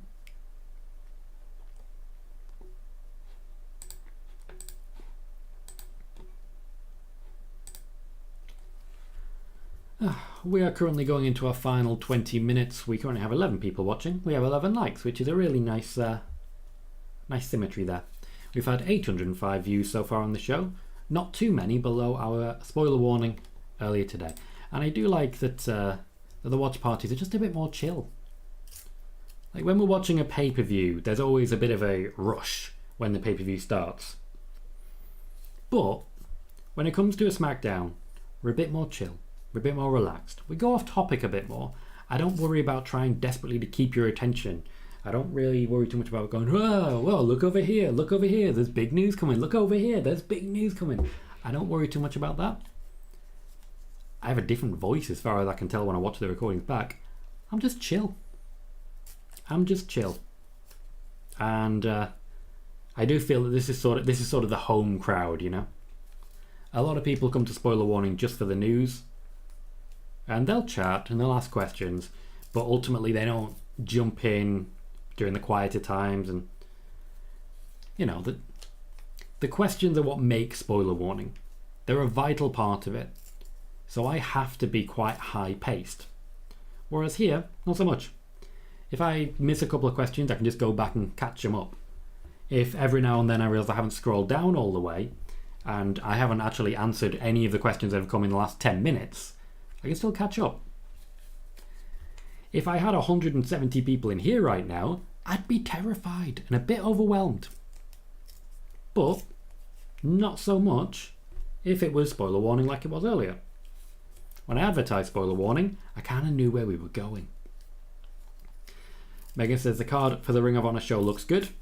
Gresham versus Claudio, FTR versus Briscoes, Wheeler Yuta versus Daniel Garcia, Samoa Joe versus Jay Lethal are what I'm looking forward to. Those first two definitely really appeal to me. I'm not really there for Jay Lethal. I think he's alright, but Samoa Joe, obviously. Simon says, pro wrestling is a passion. For me, starting to slip away. You've mentioned that like 15 times since you've been here. KJ says, is it possible they're pulling Max Dupree from Triple M? Maybe I'm reaching. I get where you're coming from. It did sort of feel like someone new was taking over. It did sort of feel like that. I don't think that's the case, and I don't want to be too cynical. I'm happy to give it a chance and see how it plays out, but I got that vibe a little bit as well, and I hope that's not the case. Hector says, I was watching old WWE videos last night, came across Sunday Night Heat again, it made me sad. They stopped doing them because it was always a great way to lead into the preview of the pay-per-view, opposed to hearing the likes of Jerry Lawler, JBL and Booker T talk about wrestling on a pre-show. I liked how Sunday Night Heat, you always had recaps of it during the actual pay-per-view. On Sunday Night Heat earlier, Stone Cold Steve Austin beat up a hearse, thinking The Undertaker was in it. Was he in it? Let's go to Mankind now, who's holding a sledgehammer and he's not happy. Good times. Joey says, are they replacing LA Knight with Sophia Cromwell? I hope not. I don't believe so, but I hope not. KJ says Ronda beat up Sonya during commercial. Did she? Was this one of those WWE backstage exclusives? Because if so, I've got to find it now. But I'm busy because there's a show on, but I need to look into that. Wrestler Fan says Drew versus Sheamus isn't happening at SummerSlam anymore. Never said confirmed that it was happening. It was a match that they were considering, and it looks like it's being taken onto SmackDown instead. When I put out my SummerSlam card video, I laid out exactly what matches were definitely happening, what matches were likely happening, and what matches could potentially be there to pad out the card. Drew versus Sheamus was in that third section. KJ says, I know the Usos have been around forever. The star power is lacking on this show, but you can't say they aren't trying with the new guys. You're absolutely right. Look at what's happened in the last year for a number of people. Madcap Moss, Austin Theory is obvious choices. Raquel Rodriguez got a win earlier against Sonya Deville. Liv Morgan's the current SmackDown Women's Champion. That's just on SmackDown. You look at the push that Rick Boogs received. Pat McAfee. There's a lot happening. You really can't say that they're not at least trying. Cheers, KJ, and thank you, Megan, for the link. Simon says, we're New Day in the show. Yep. There was a really scary unicorn mask. I was creeped out. Gunter was also featured. The Bloodline is starting to dominate the match. They are holding firm, holding strong. And some of the competition really don't know what to do with it. Montez Ford knows how to get thrown around, though. I do want to point that out because I feel it's worth celebrating. Always celebrate someone who knows how to get thrown around. Don't just celebrate the toss. Celebrate the tosser.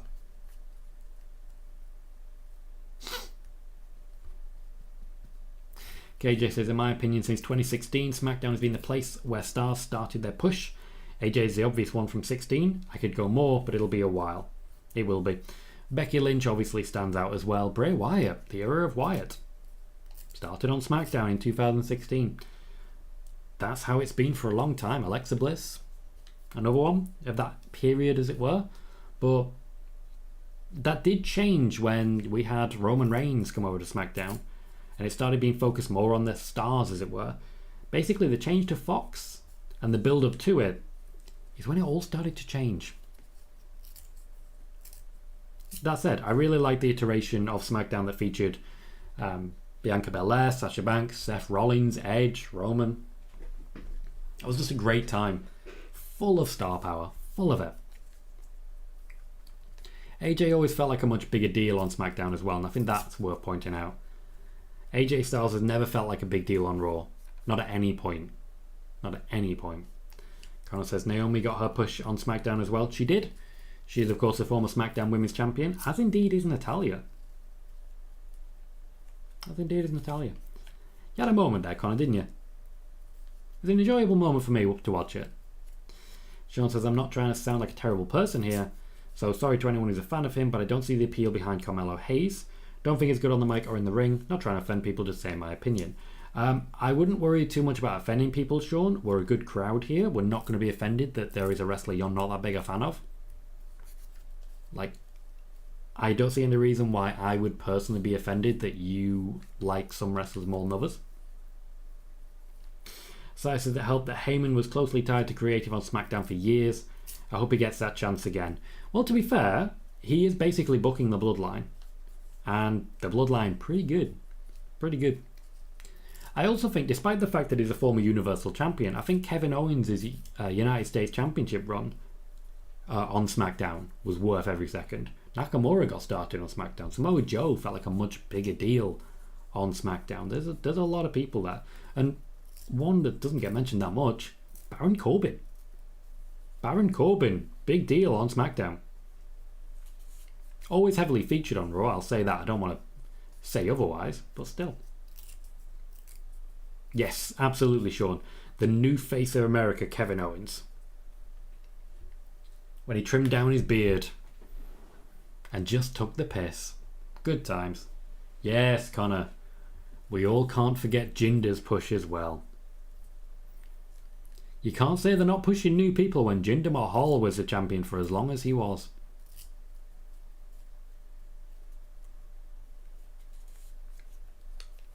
Madcap Moss has just tagged in. He essentially has played the hot tag. But it's just him now. Just him. KJ says, I'll just do it. Bray, Becky, Alexa, as he said. Big E to WWE title. Fair point. Liz push kind of started a year ago. And Bianca, Corbin in a way. Jinder pulled the upset. Joey says Jinder was awful as WWE champion. True, but he was still a new person getting pushed. Connor says Natalia's reign was lackluster. Did one rematch with Naomi and 2 matches with Charlotte. One being a DQ caused by Natalia. Somehow that was all spaced in 80 days. Omega, in true Chris Jericho fashion, says Mojo Rawley. That was good times. I feel Rusev started to get a proper push when he was on SmackDown as well. Rusev Day was a SmackDown thing, wasn't it? Simon says, will Roman get to pick his opponent? No. Or have input in it due to his star power? No. No. It's SummerSlam. You don't pick him for the big four. Hector says it still made me laugh when I probably shouldn't have when someone commented on Renee Paquette's tweet regarding Vince coming on her show with pretty sure oral sessions are part of why he's out the door. Wow, that is a line. That is a line. Sai says Riddick Moss is being booked as a monster. Someday we'll look back on the Madcap days in the same way as we'll look at Becky Lynch's dancing leprechaun. Ugh. That's times. That is times. Joey says, is Von Wagner and Solo Sikoa getting called up? Apparently. I keep hearing that they are. Haven't seen anything of it. Do you remember Von Wagner was a bodyguard for Adam Pearce? Austin Theory is leaving. And the Usos are not happy. You don't abandon the Usos. You are Bloodline. They are just destroying him. He's the legal man now.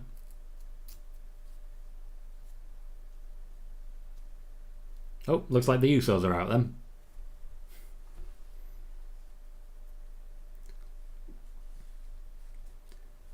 Connor says, I believe American Alpha was on SmackDown when they got pushed also. You're absolutely right. American Alpha were tag team champions on SmackDown. Didn't get the biggest response to it, but they were. Also, as I mentioned earlier, Heath Slater and Rhino. KJ says, a lot of people, like you said, just felt better and more important on SmackDown. Yeah, AJ Styles is the example that I use, but I think it's just the case that people do feel bigger on SmackDown. Megan says, Jinder was champion for just over 5 months. It felt like much longer. Much longer. Omega says, Madcap Moss is goated. And Sean says, I believe Von and Solo had an altercation during last week's SmackDown. Alright. I mean, they can pick whatever fights they want. Moss and Fury have been left in the ring together. Michael Cole just called him 2 young studs. Which is, oh, that went wrong.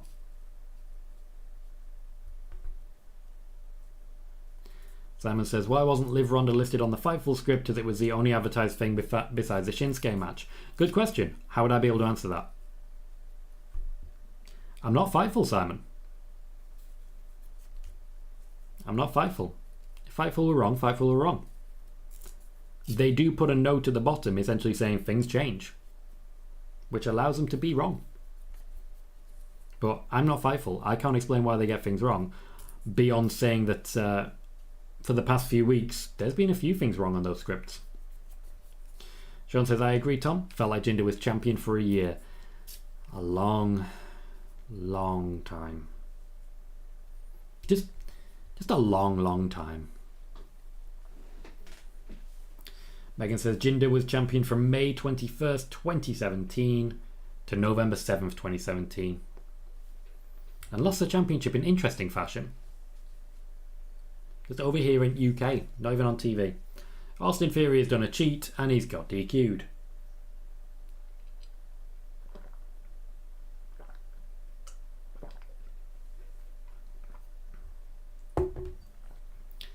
Austin Theory's wailing on Madcap Moss a little bit. Using that briefcase. He has, of course, taken a loss. Getting a lot of heat from the crowd, which is kind of the point. Can't say it's not a very effective heel, and to be fair, is the only person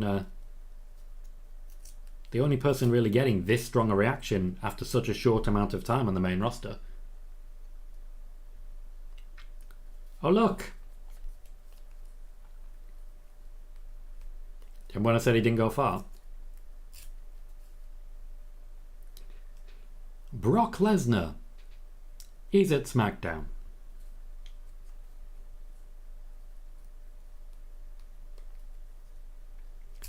I told you he didn't go far.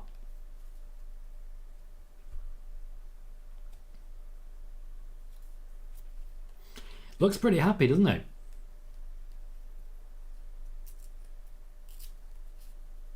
This is definitely the right time.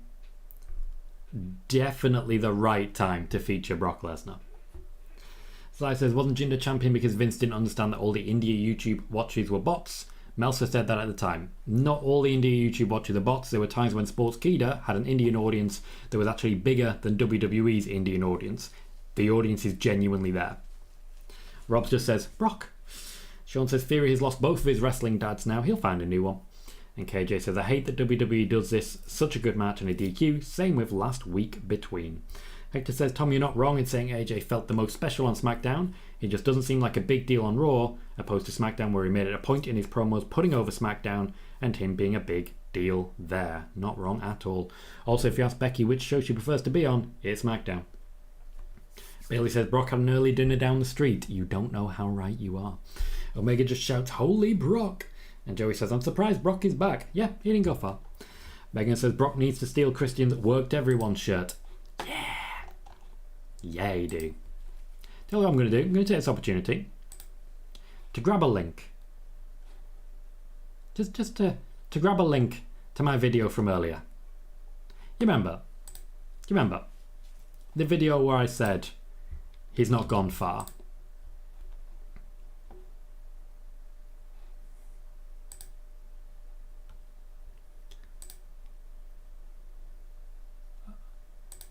Brock Lesnar's just taken over. The crowd are very hyped for it.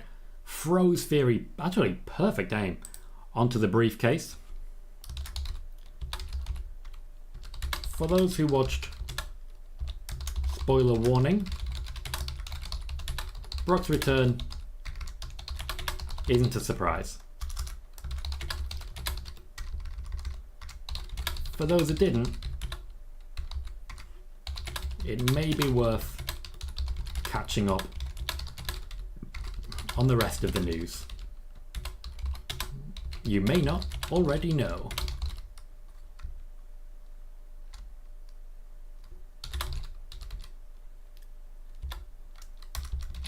And I'm just going to post that so that people can catch up.